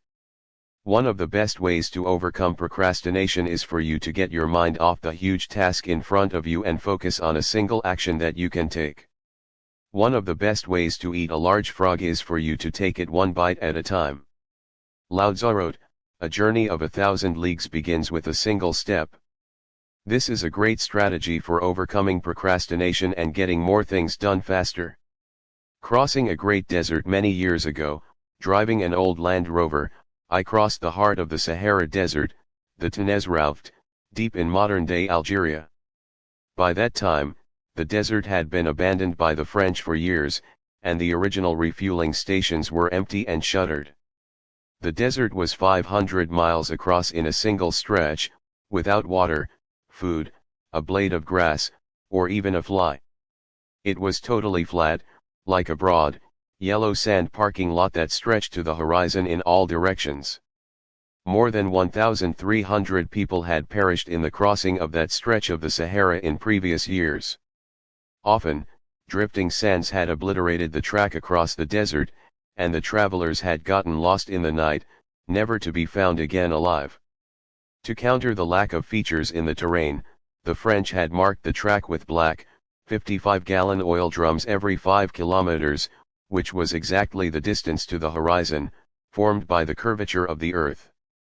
Because of this, in the daytime, we could always see 2 oil barrels, the one we had just passed and the one 5 kilometers ahead of it. And that was exactly what we needed to stay on course. All we had to do was to steer for the next oil barrel. As a result, we were able to cross the biggest desert in the world by simply taking it one oil barrel at a time. Take it one step at a time. In the same way, you can accomplish the biggest task in your life by disciplining yourself to take it just one step at a time. Your job is to go as far as you can see. You will then be able to see far enough to go further. To accomplish a great task, you must step out in faith and have complete confidence that your next step will soon become clear to you. Remember this wonderful advice: leap and the net will appear. A great life or a great career is built by performing one task at a time, quickly and well, and then going on to the next task. Financial independence is achieved by saving a little money every single month, year after year. Health and fitness are accomplished by just eating a little less and exercising a little more, day after day and month after month. You can overcome procrastination and accomplish extraordinary things by taking just the first step, getting started toward your goal, and then taking it one step, one oil barrel, at a time. Eat that frog. 1. Select any goal, task, or project in your life on which you have been procrastinating and make a list of all the steps you will need to take to eventually complete the task. 2. Then take just one step immediately. Sometimes all you need to do to get started is to sit down and complete one item on the list. And then do one more, and so on. You will be amazed at what you eventually accomplish. 11. Upgrade your key skills. The only certain means of success is to render more and better service than is expected of you, no matter what your task may be. Augmentino, upgrading your skills is one of the most important personal productivity principles of all. Learn what you need to learn so that you can do your work in an excellent fashion. The better you become at eating a particular type of frog, the more likely you are to just plunge in and get it done. A major reason for procrastination is a feeling of inadequacy, a lack of confidence, or an inability in a key area of a task. Feeling weak or deficient in a single area is enough to discourage you from starting the job at all. Continually upgrade your skills in your key result areas. Remember, however good you are today, your knowledge and skills are becoming obsolete at a rapid rate. As Pat Riley, the basketball coach, said, anytime you stop striving to get better, you're bound to get worse. Never stop learning. One of the most helpful of all time management techniques is for you to get better at your key tasks. Personal and professional improvement is one of the best time savers there is. The better you are at a key task, the more motivated you are to launch into it. The better you are, the more energy and enthusiasm you have. When you know that you can do a job well, you find it easier to overcome procrastination and get the job done faster and better than under any other circumstances. One piece of information or one additional skill can make an enormous difference in your ability to do the job well. Identify the most important things you do, and then make a plan to continually upgrade your skills in those areas. Rule: continuous learning is the minimum requirement for success in any field. Refuse to allow a weakness or a lack of ability in any area to hold you back. Everything is learnable. And what others have learned, you can learn as well. When I began to write my first book, I was discouraged because I could use only the hunt and peck method of typing. I soon realized that I had to learn to touch type if I was ever going to write and rewrite a 300-page book.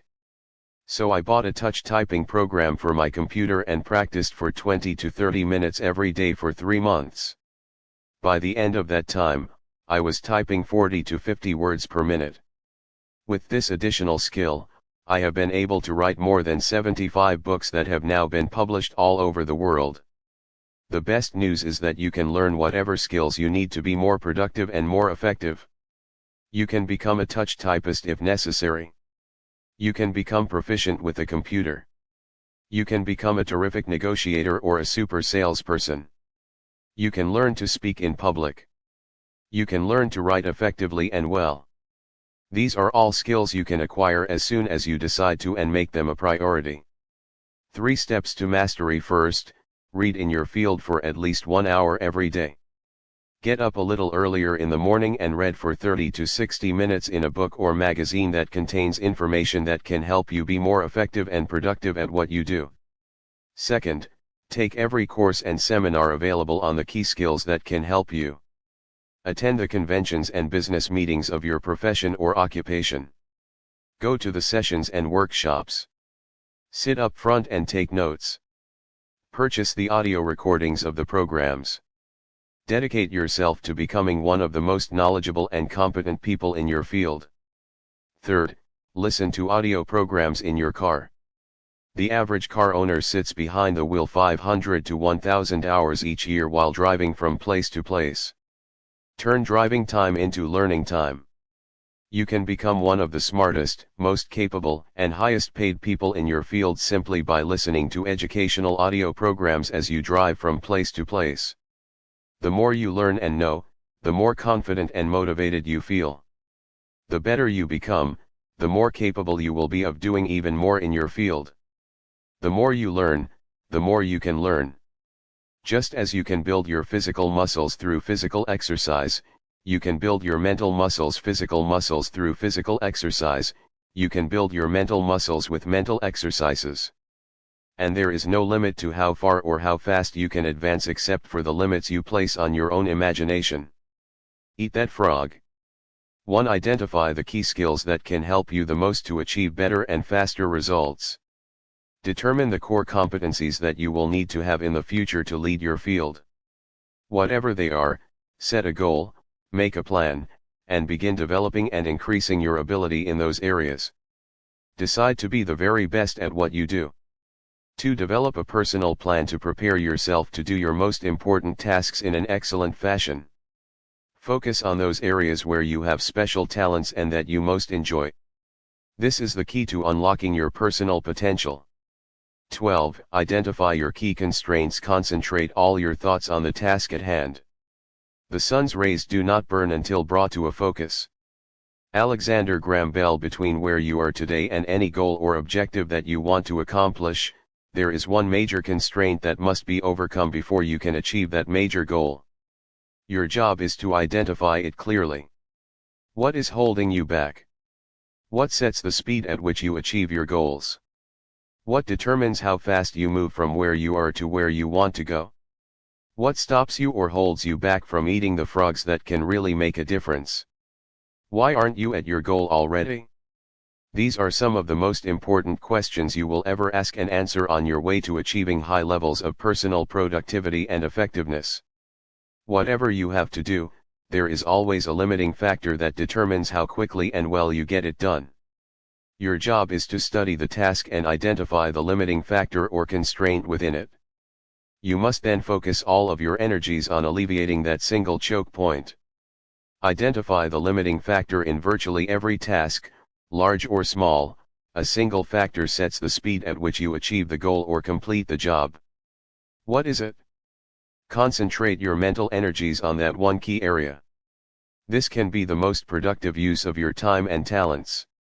This constraint may be a person whose help or decision you need, a resource that you require, a weakness in some part of the organization, or something else. But the limiting factor is always there, and it is always your job to find it. For example, the purpose of a business is to create and keep customers. By doing this in sufficient quantities, the company makes a profit and continues to grow and flourish. Every business has a limiting factor or choke point that determines how quickly and well the company achieves this purpose. It may be the marketing, the level of sales, or the sales force itself. It may be the costs of operation or the methods of production. It may be the level of cash flow or costs. The success of the company may be determined by the competition, the customers, or the current marketplace. One of these factors, more than anything else, determines how quickly the company achieves its goals of growth and profitability. What is it? The accurate identification of the limiting factor in any process and the focus on that factor can usually bring about more progress in a shorter period than any other single activity. The 80-20th rule applied to constraints. The 80-20th rule also applies to the constraints in your life and in your work. This means that 80% of the constraints, the factors that are holding you back from achieving your goals, are internal. They are within yourself, within your own personal qualities, abilities, habits, disciplines, or competencies. Or they are contained within your own company or organization. Only 20% of the limiting factors are external to you or to your organization. Only 20% are on the outside in the form of competition, markets, governments, or other organizations. Your key constraint can be something small and not particularly obvious.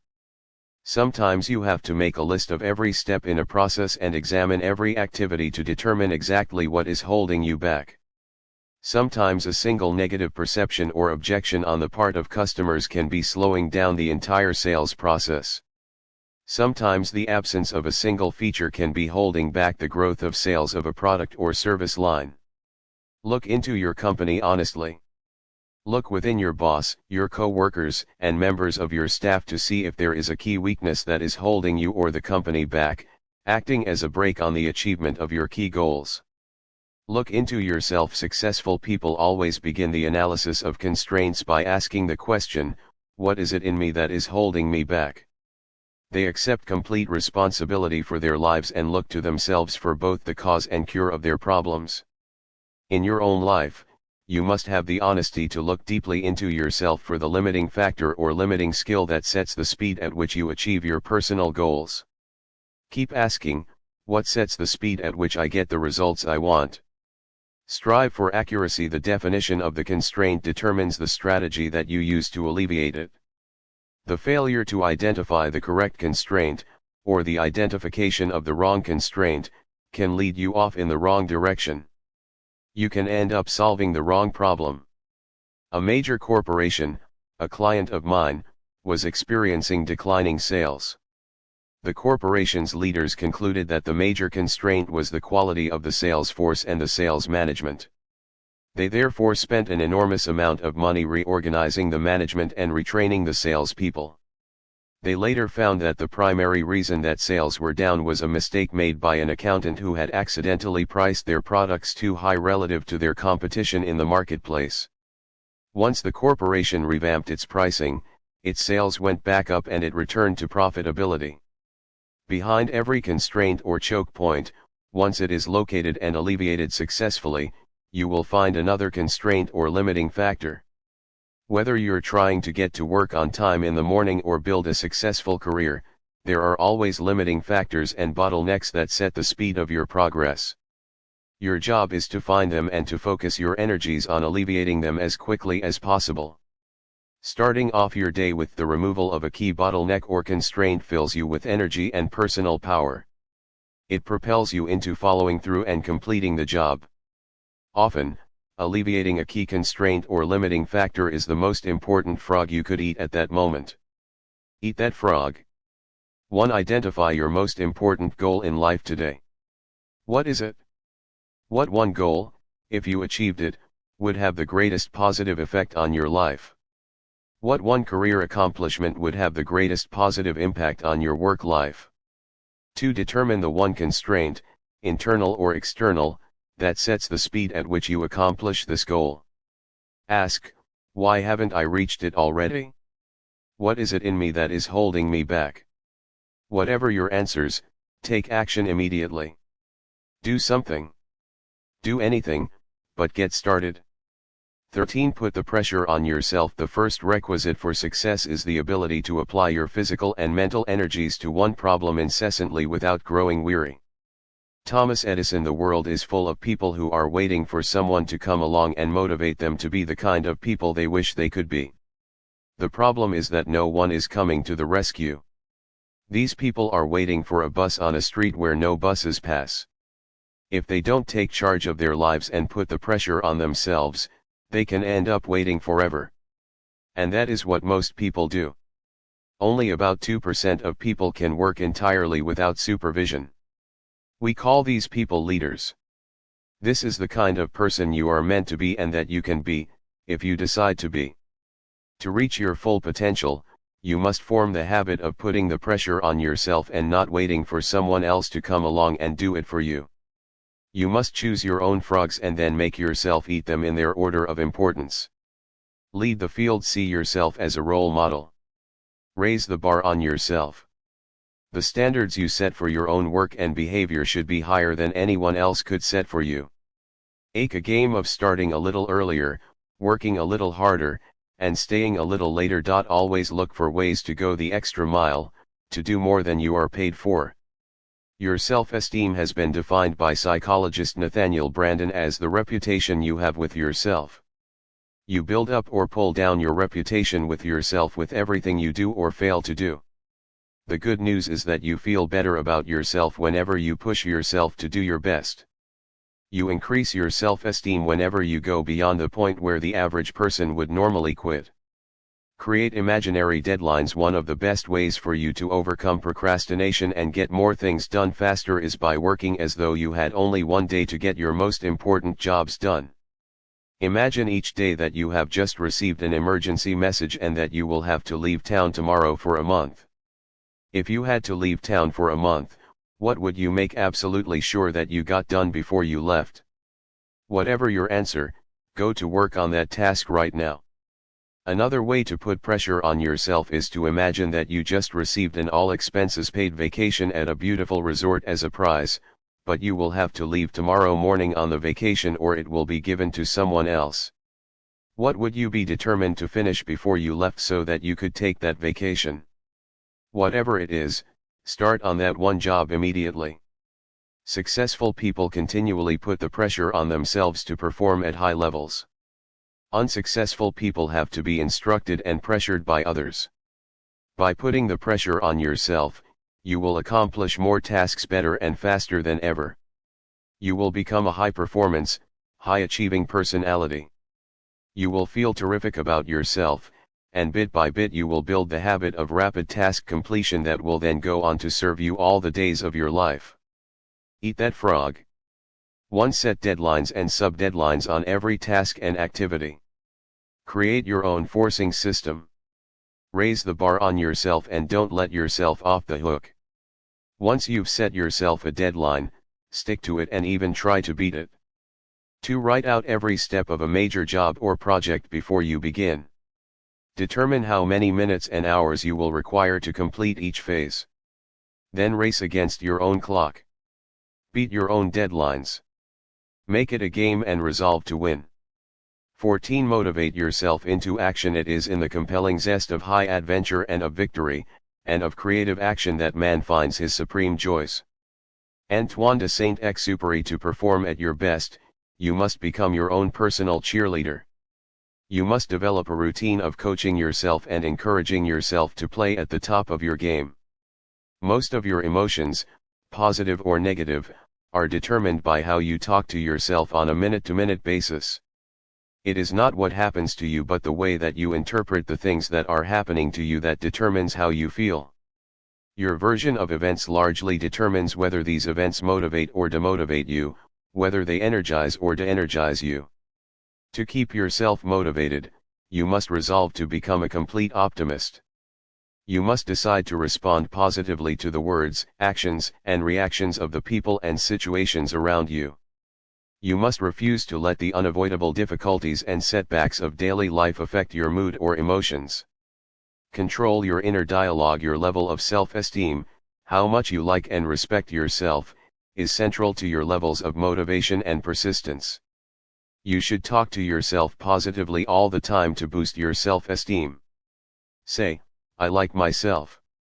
I like myself," over and over until you begin to believe it and behave like a person with a high-performance personality. To keep yourself motivated and to overcome feelings of doubt or fear, continually tell yourself, "I can do it. I can do it." When people ask you how you are, always tell them, "I feel terrific." No matter how you really feel at the moment or what is happening in your life, resolve to remain cheerful and upbeat. As Viktor Frankl wrote in his best-selling book Man's Search for Meaning, the last of the human freedoms is to choose one's attitude in any given set of circumstances. Refuse to complain about your problems. Keep them to yourself. As speaker humorist Ed Foreman says, you should never share your problems with others because 80% of people don't care about them anyway, and the other 20% are kind of glad that you've got them in the first place. Develop a positive mental attitude. In Martin Seligman's 22-year study at the University of Pennsylvania, summarized in his book Learned Optimism, he determined that optimism is the most important quality you can develop for personal and professional success and happiness. Optimistic people seem to be more effective in almost every area of life. It turns out that optimists have 4 special behaviors, all learned through practice and repetition. First, optimists look for the good in every situation. No matter what goes wrong, they always look for something good or beneficial. And not surprisingly, they always seem to find it. Second, optimists always seek the valuable lesson in every setback or difficulty. They believe that difficulties come not to obstruct but to instruct. They believe that each setback or obstacle contains a valuable lesson they can learn and grow from, and they are determined to find it. Third, optimists always look for the solution to every problem. Instead of blaming or complaining when things go wrong, they become action-oriented. They ask questions like, what's the solution? What can we do now? What's the next step? Fourth, optimists think and talk continually about their goals. They think about what they want and how to get it. They think and talk about the future and where they are going rather than the past and where they came from. They are always looking forward rather than backward. When you continually visualize your goals and ideals and talk to yourself in a positive way, you feel more focused and energized. You feel more confident and creative. you experience a greater sense of control and personal power. And the more positive and motivated you feel, the more eager you will be to get started and the more determined you will be to keep going.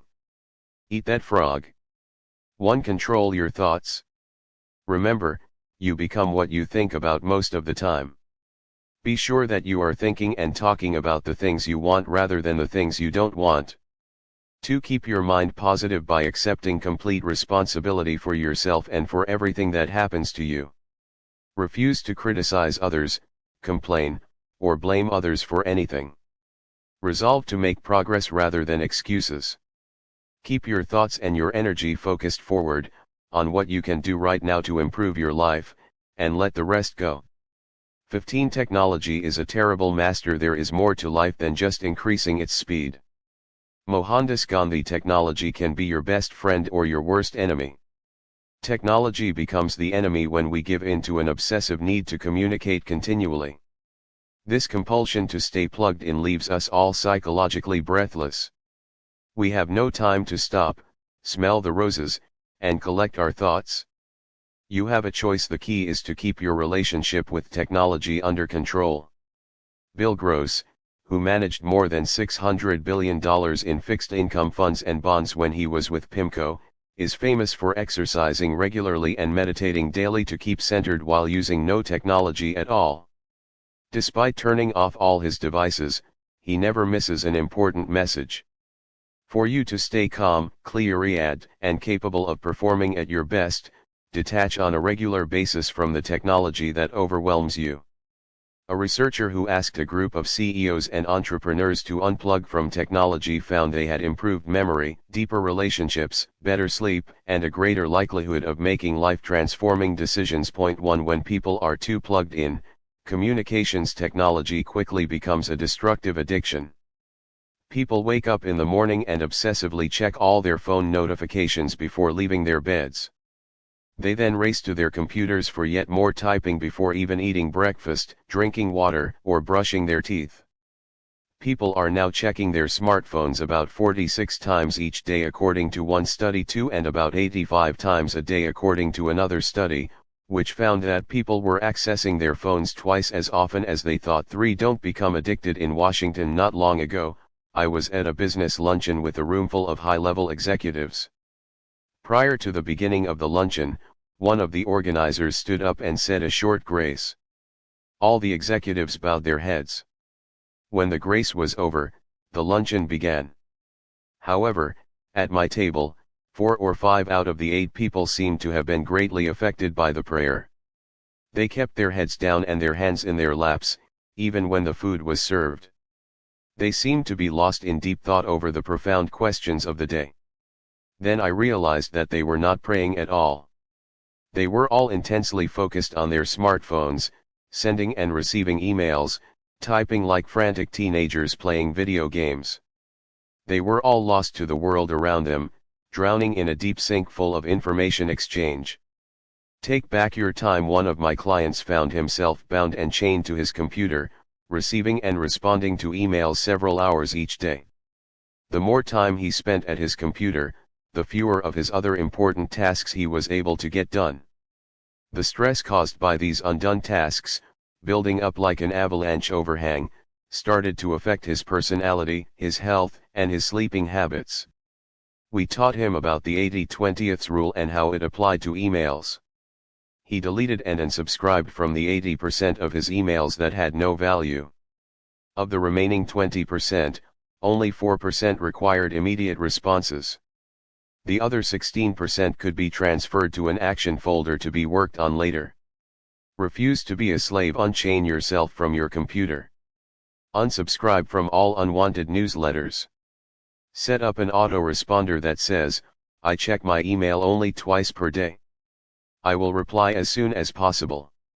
If this is an emergency, phone this number. A journalist for Fortune magazine once wrote that when he arrived back at the office after a 2-week European vacation, he had more than 700 emails waiting for him. He realized that it would take him a week to get through them all before starting on important projects. For the first time in his career, he took a deep breath and punched the delete all button, erasing those 700 emails forever. He then got busy with the projects that were really important to him and his company. His explanation was simple: I realized that, just because somebody sends me an email, it does not mean that they own a piece of my life. Although not many people would delete their entire inbox, you can definitely delete and ignore more emails than you do right now. Empower yourself to remove all emails that don't relate to important goals and relationships.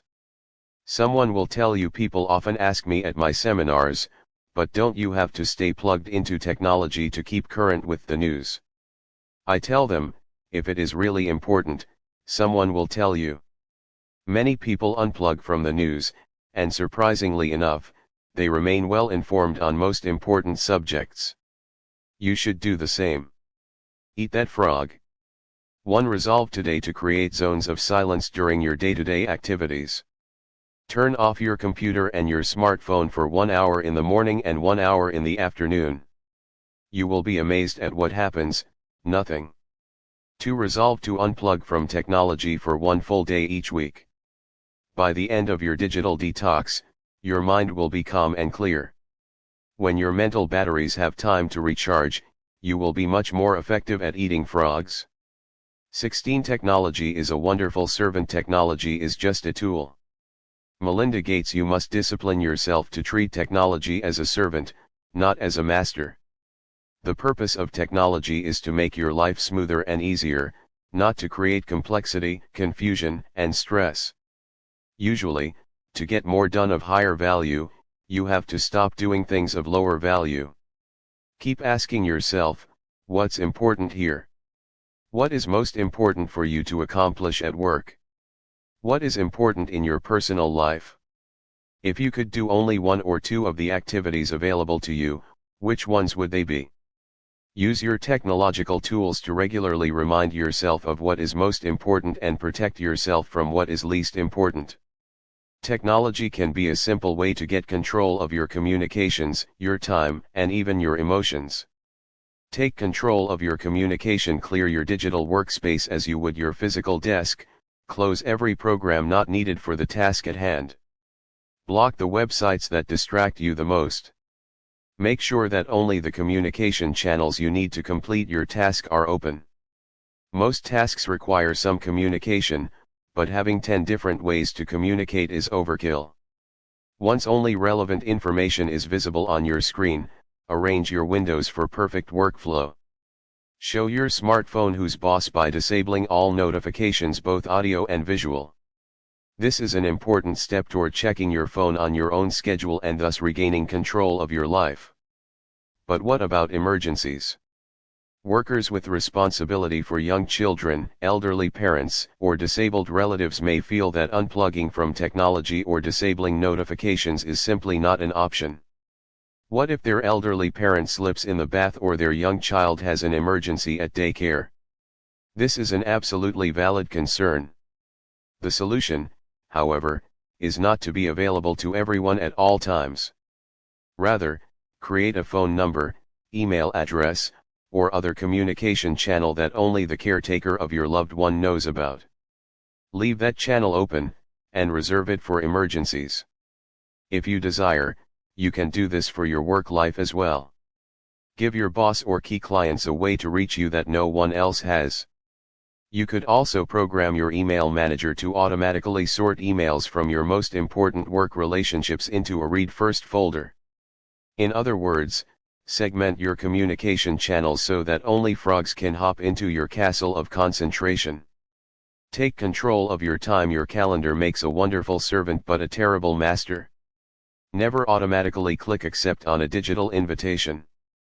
Ask yourself if the invitation really fits your priorities before pressing the button. Schedule large blocks of time for task completion into your calendar, as if they were appointments. Be so aggressive about it that when people look at your calendar, they will see only a tiny slice of free time. This will impress them and motivate them to schedule shorter meetings.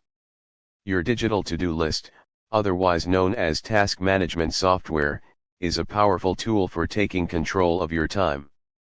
It has all the positives of a paper to-do list plus a few additional features. Digital to-do lists allow you to transfer items to another person's to-do list at the click of a button.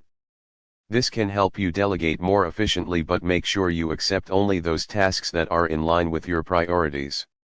A digital to-do list can also be programmed to remind you relentlessly about your most important tasks. Take control of your emotions using technology. Many people fail to make technology their servant because they fear learning new skills. This fear can be mastered. Refuse to let it hold you back. Everything is learnable, and what others have learned, you can learn as well. Let your organization know that you are interested in learning about technological tools that will make you more efficient. If you have a friend, family member, or co-worker who is a tech whiz, learn everything you can from that person. Above all else, avoid the phrase "I can't." Technology is no longer optional, it is just as important as reading, writing, and arithmetic. And the idea that only certain kinds of people are good at technology is a myth. No matter your age, race, or gender, you have the power to master technology. If you do become frustrated, just remember that it happens to everyone. Even expert programmers who are paid hundreds of dollars an hour will sometimes be frustrated by technology. When you make technology your servant, it can be a source of positive, motivating emotions and increased productivity. Post your most important stretch goal on social media and promise your followers you will achieve that goal. Update them daily on your progress so that if you skip a day or slack off, everyone will know. Posting on social media about your progress is a great way to reward yourself for making headway on long-term projects. When the payoff is far in the future, it can be hard to stay motivated, so getting likes or hearts from your followers on your daily updates can be a way to achieve a mini payoff. You can even seek out people in your field on social media and compete with them to see who can eat the most frogs. For example, many novelists like to share their daily word counts on Twitter so they can see who in their social circle is the fastest and most productive writer and who gives in to procrastination. Stop being enslaved by social media, and make it work for you instead. It's simple. Instead of posting something trite, post about your life goals and seek the social support to conquer them. Eat that frog. 1. Resolve today to turn off all notifications, except for your emergency channels. Create special areas in your digital life for your most important tasks. 2. Resolve to research and install one piece of software or one app that will help you be more efficient and focused. 17. Focus your attention. All of life is the study of attention. Where your attention goes, your life follows. Jiddu Krishnamurthy. Focused attention is the key to high performance. The attraction of distraction, the lure of electronic and other interruptions, leads to diffused attention, a wandering mind, a lack of focus, and, ultimately, underachievement and failure. Current research proves that continuously responding and reacting to emails, telephone calls, and texts, and instant messages, IM, has a negative effect on your brain, shortening your attention span and making it difficult, if not impossible, for you to complete the tasks upon which your future and your success depend. 1. Developing an addiction. When you check your email first thing in the morning or when you respond to the bell or other sound that indicates an incoming email or message, your brain releases a tiny shot of dopamine. This shot gives you a pleasant buzz. It stimulates your curiosity and causes you to react and respond immediately. You instantly forget whatever else you were doing and turn your full attention to the new message. Like the sound of bells ringing when you win while playing a slot machine, the sound of the email or IM triggers the reaction of "what did I win?" You immediately stop your work to find out what your prize is. When you start your day with a few shots of dopamine triggered by your email or IM bell going off, you find it extremely difficult to pay close attention to your important tasks for the rest of the day. The multitasking illusion. Some people believe that they can engage in multitasking, going back and forth between emails and important tasks. But people can focus only on one thing at a time. What they are really doing is called task shifting. They are shifting their attention back and forth, like swinging a searchlight from one object to another. After an internet interruption, It takes about 17 minutes for you to shift your total attention back to your task and continue working. This is precisely why so many people today are working harder and harder, shifting from email interruptions to work and back again, all day long, and getting less and less accomplished.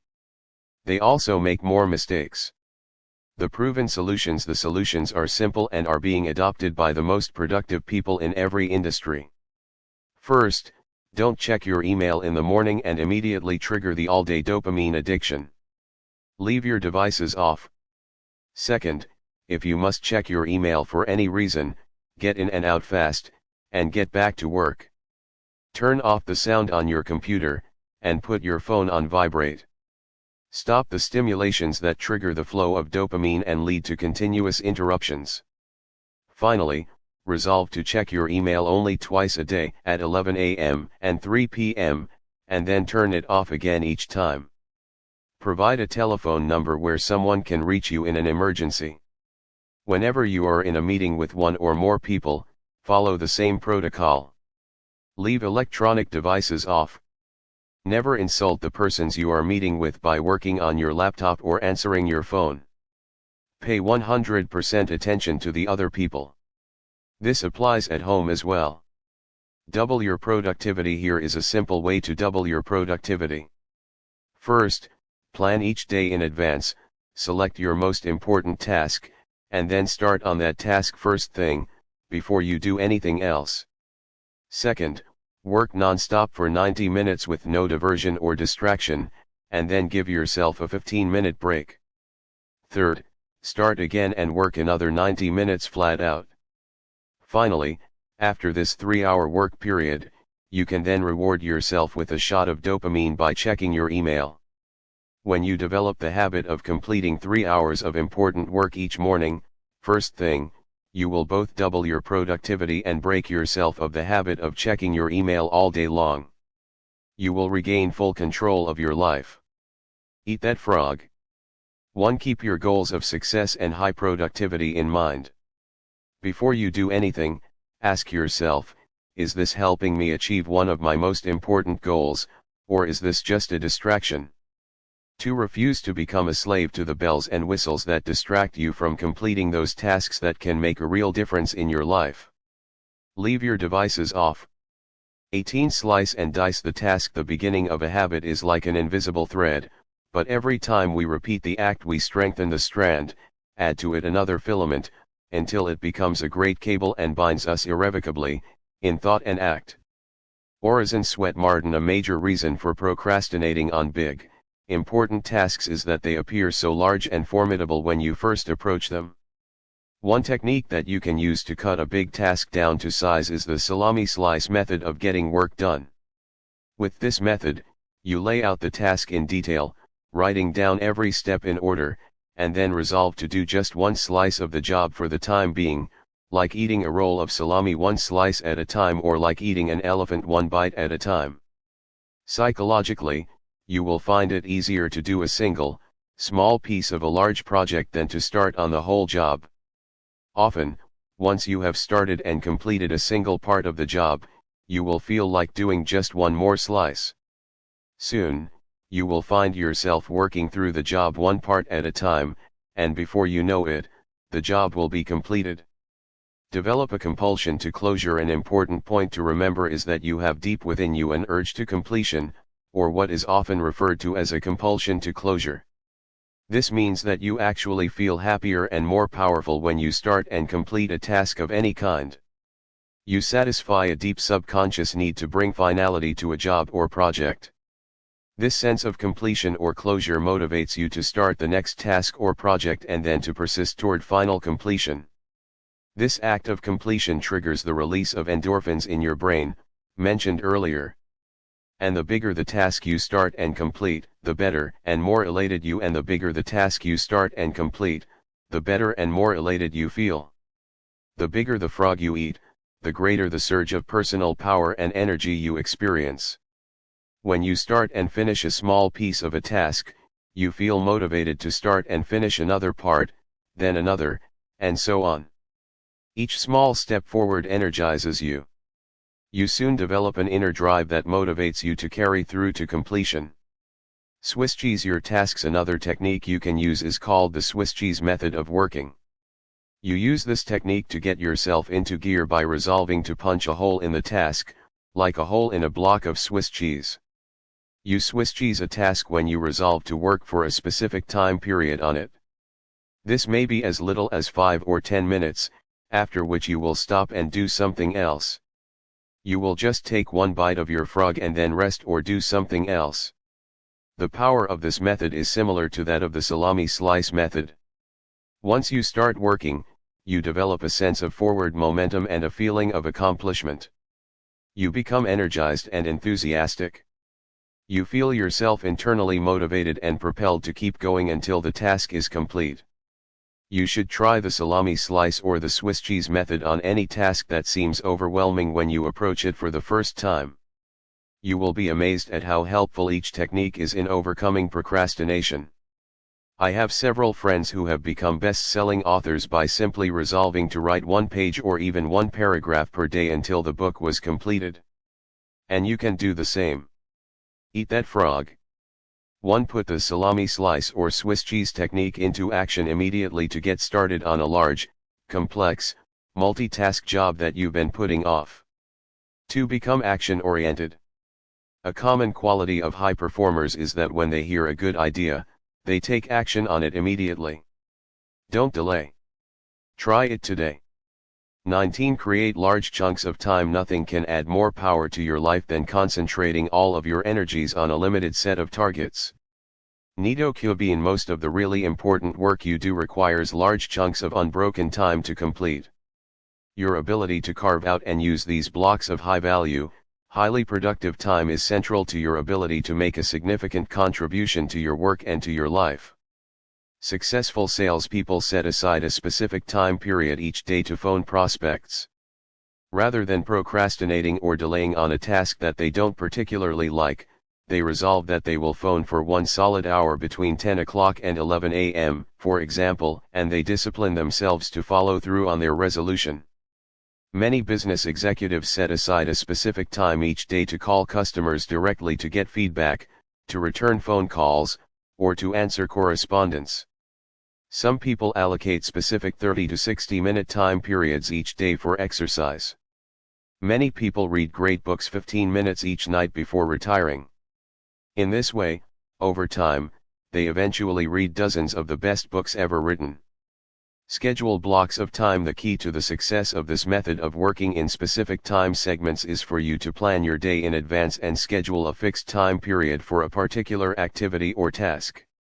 Make work appointments with yourself and then discipline yourself to keep them.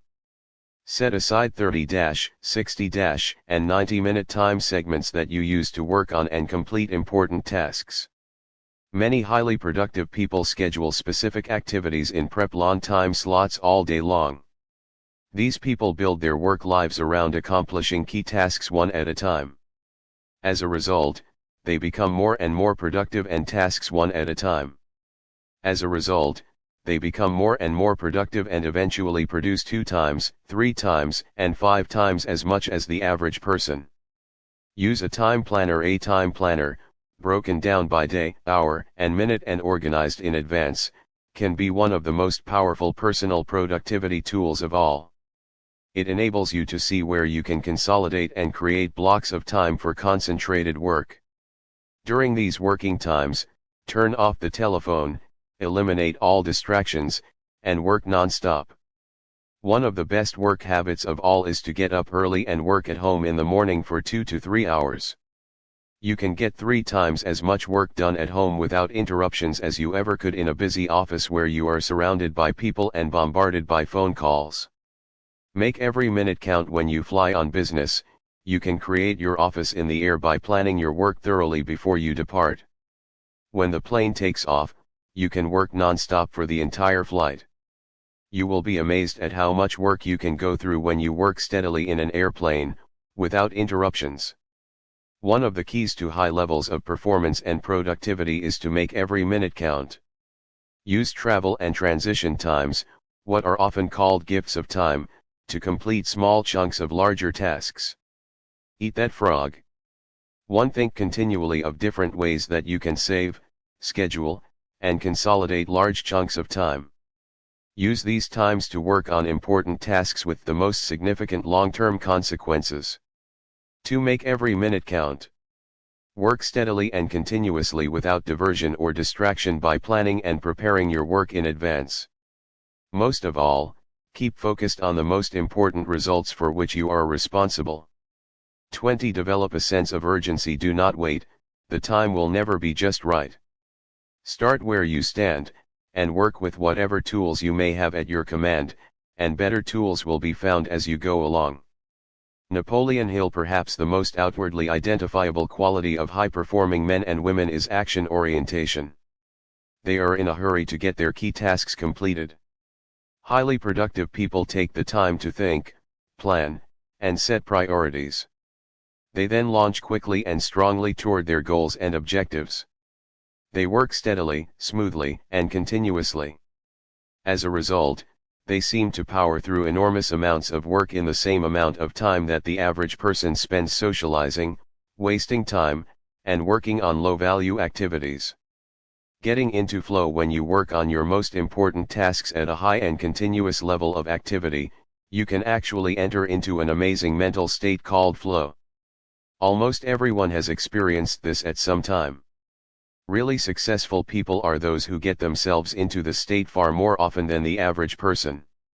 When you're in the state of flow, which is the highest human state of performance and productivity, something almost miraculous happens to your mind and emotions. You feel elated and clear. Everything you do seems effortless and accurate. You feel happy and energized. You experience a tremendous sense of calm and increased personal effectiveness.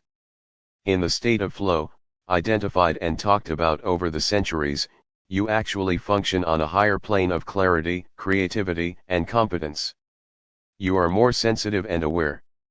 Your insight and intuition guide you and direct you to do and say exactly the right things at the right time. You see the interconnectedness of people and circumstances around you. You often come up with brilliant ideas and insights that enable you to move ahead even more rapidly. Trigger high performance in yourself. One of the ways you can trigger the state of flow is by developing a sense of urgency. This is an inner drive and desire to get on with the job quickly and get it done fast. It is an impatience that motivates you to get going and to keep going. A sense of urgency feels very much like racing against yourself. With this ingrained sense of urgency, you develop a bias for action. You take action rather than talking continually about what you are going to do. You focus on specific steps you can take immediately. You concentrate on the things you can do right now to get the results you want and achieve the goals you desire.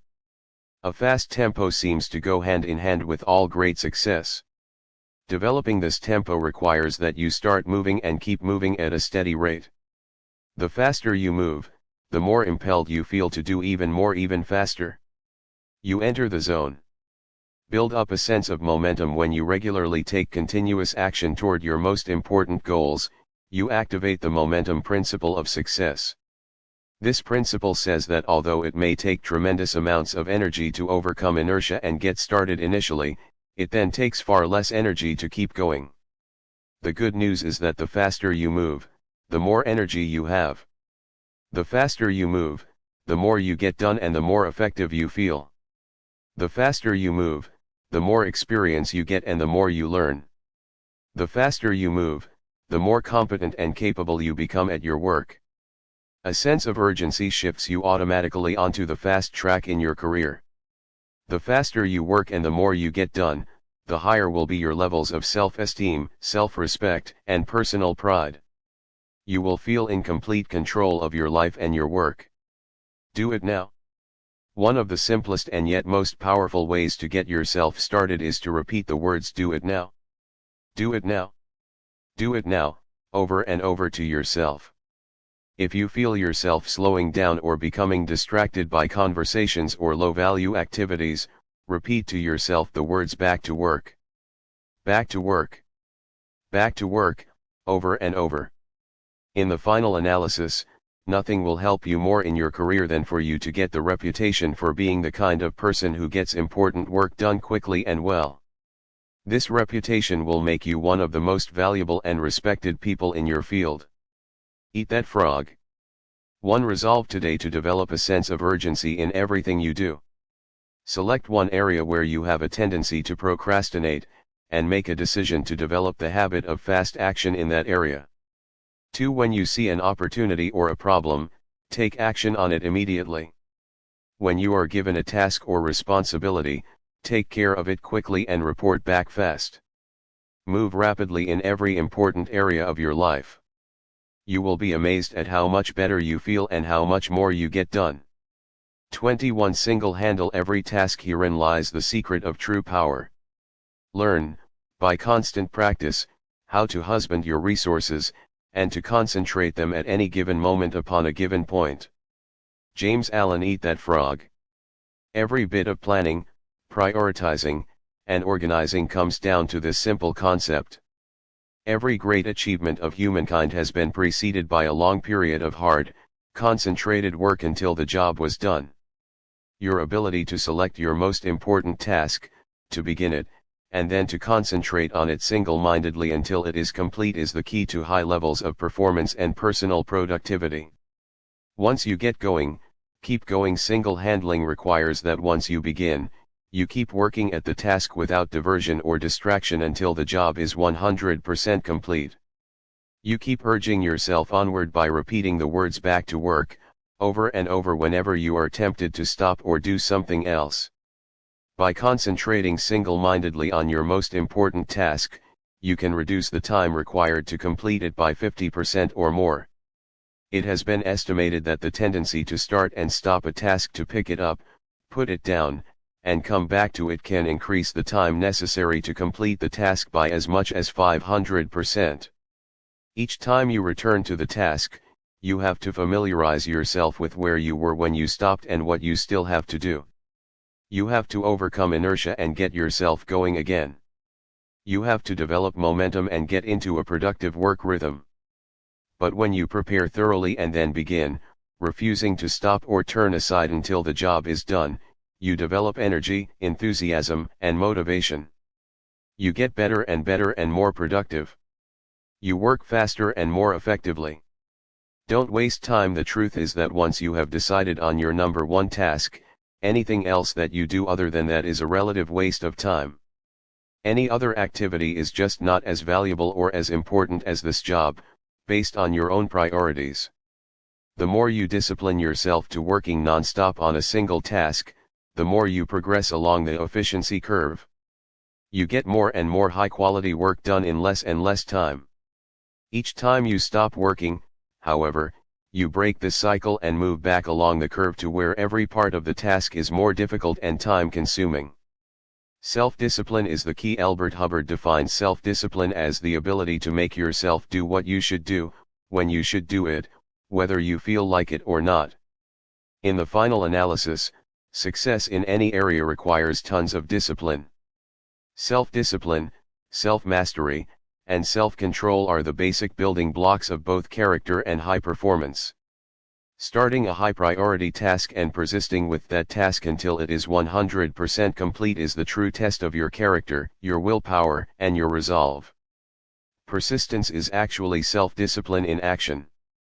The good news is that the more you discipline yourself to persist on a major task, the more you like and respect yourself, and the higher is your self-esteem. And the more you like and respect yourself, the easier it is for you to discipline yourself to persist even more. By focusing clearly on your most valuable task and concentrating single-mindedly until it is 100% complete, you actually shape and mold your own character. You become a superior person. You feel stronger, more competent, more confident, and happier. You feel more powerful and productive. You eventually feel capable of setting and achieving any goal. You become the master of your own destiny. You place yourself on an ascending spiral of personal effectiveness on which your future is absolutely guaranteed.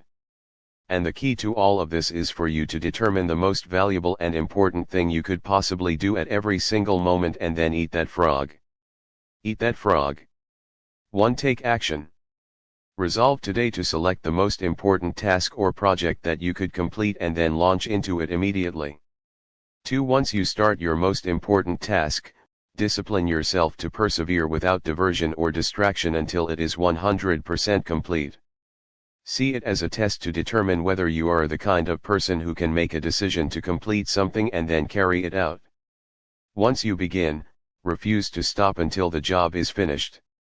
Conclusion: putting it all together, the key to happiness, satisfaction, great success, and a wonderful feeling of personal power and effectiveness is for you to develop the habit of eating your frog first thing every day when you start work. Fortunately, this is a learnable skill that you can acquire through repetition. And when you develop the habit of starting on your most important task before anything else, your success is assured.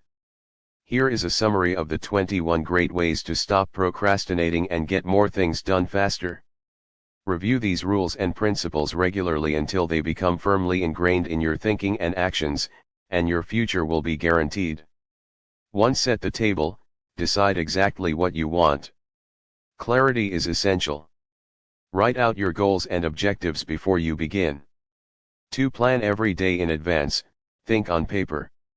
Every minute you spend in planning can save you 5 or 10 minutes in execution. 3. Apply the 80-20th rule to everything. 20% of your activities will account for 80% of your results. Always concentrate your efforts on that top 20%. 4. Consider the consequences. Your most important tasks and priorities are those that can have the most serious consequences, positive or negative, on your life or work. Focus on these above all else. 5. Practice creative procrastination. Since you can't do everything, you must learn to deliberately put off those tasks that are of low value so that you have enough time to do the few things that really count. 6. Use the ABCDE method continually.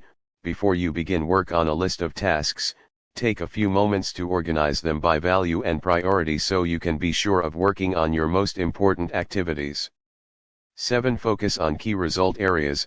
Identify those results that you absolutely, positively have to get to do your job well, and work on them all day long. 8. Apply the law of 3. Identify the 3 things you do in your work that account for 90% of your contribution, and focus on getting them done before anything else. You will then have more time for your family and personal life. 9. Prepare thoroughly before you begin. Have everything you need at hand before you start. Assemble all the papers, information, tools, work materials, and numbers you might require so that you can get started and keep going. 10. Take it one oil barrel at a time. You can accomplish the biggest and most complicated job if you just complete it one step at a time. 11. Upgrade your key skills. The more knowledgeable and skilled you become at your key tasks, the faster you start them and the sooner you get them done.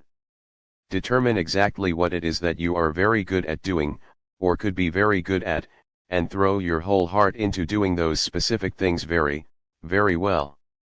12. Identify your key constraints. Determine the bottlenecks or choke points, internal or external, that set the speed at which you achieve your most important goals, and focus on alleviating them.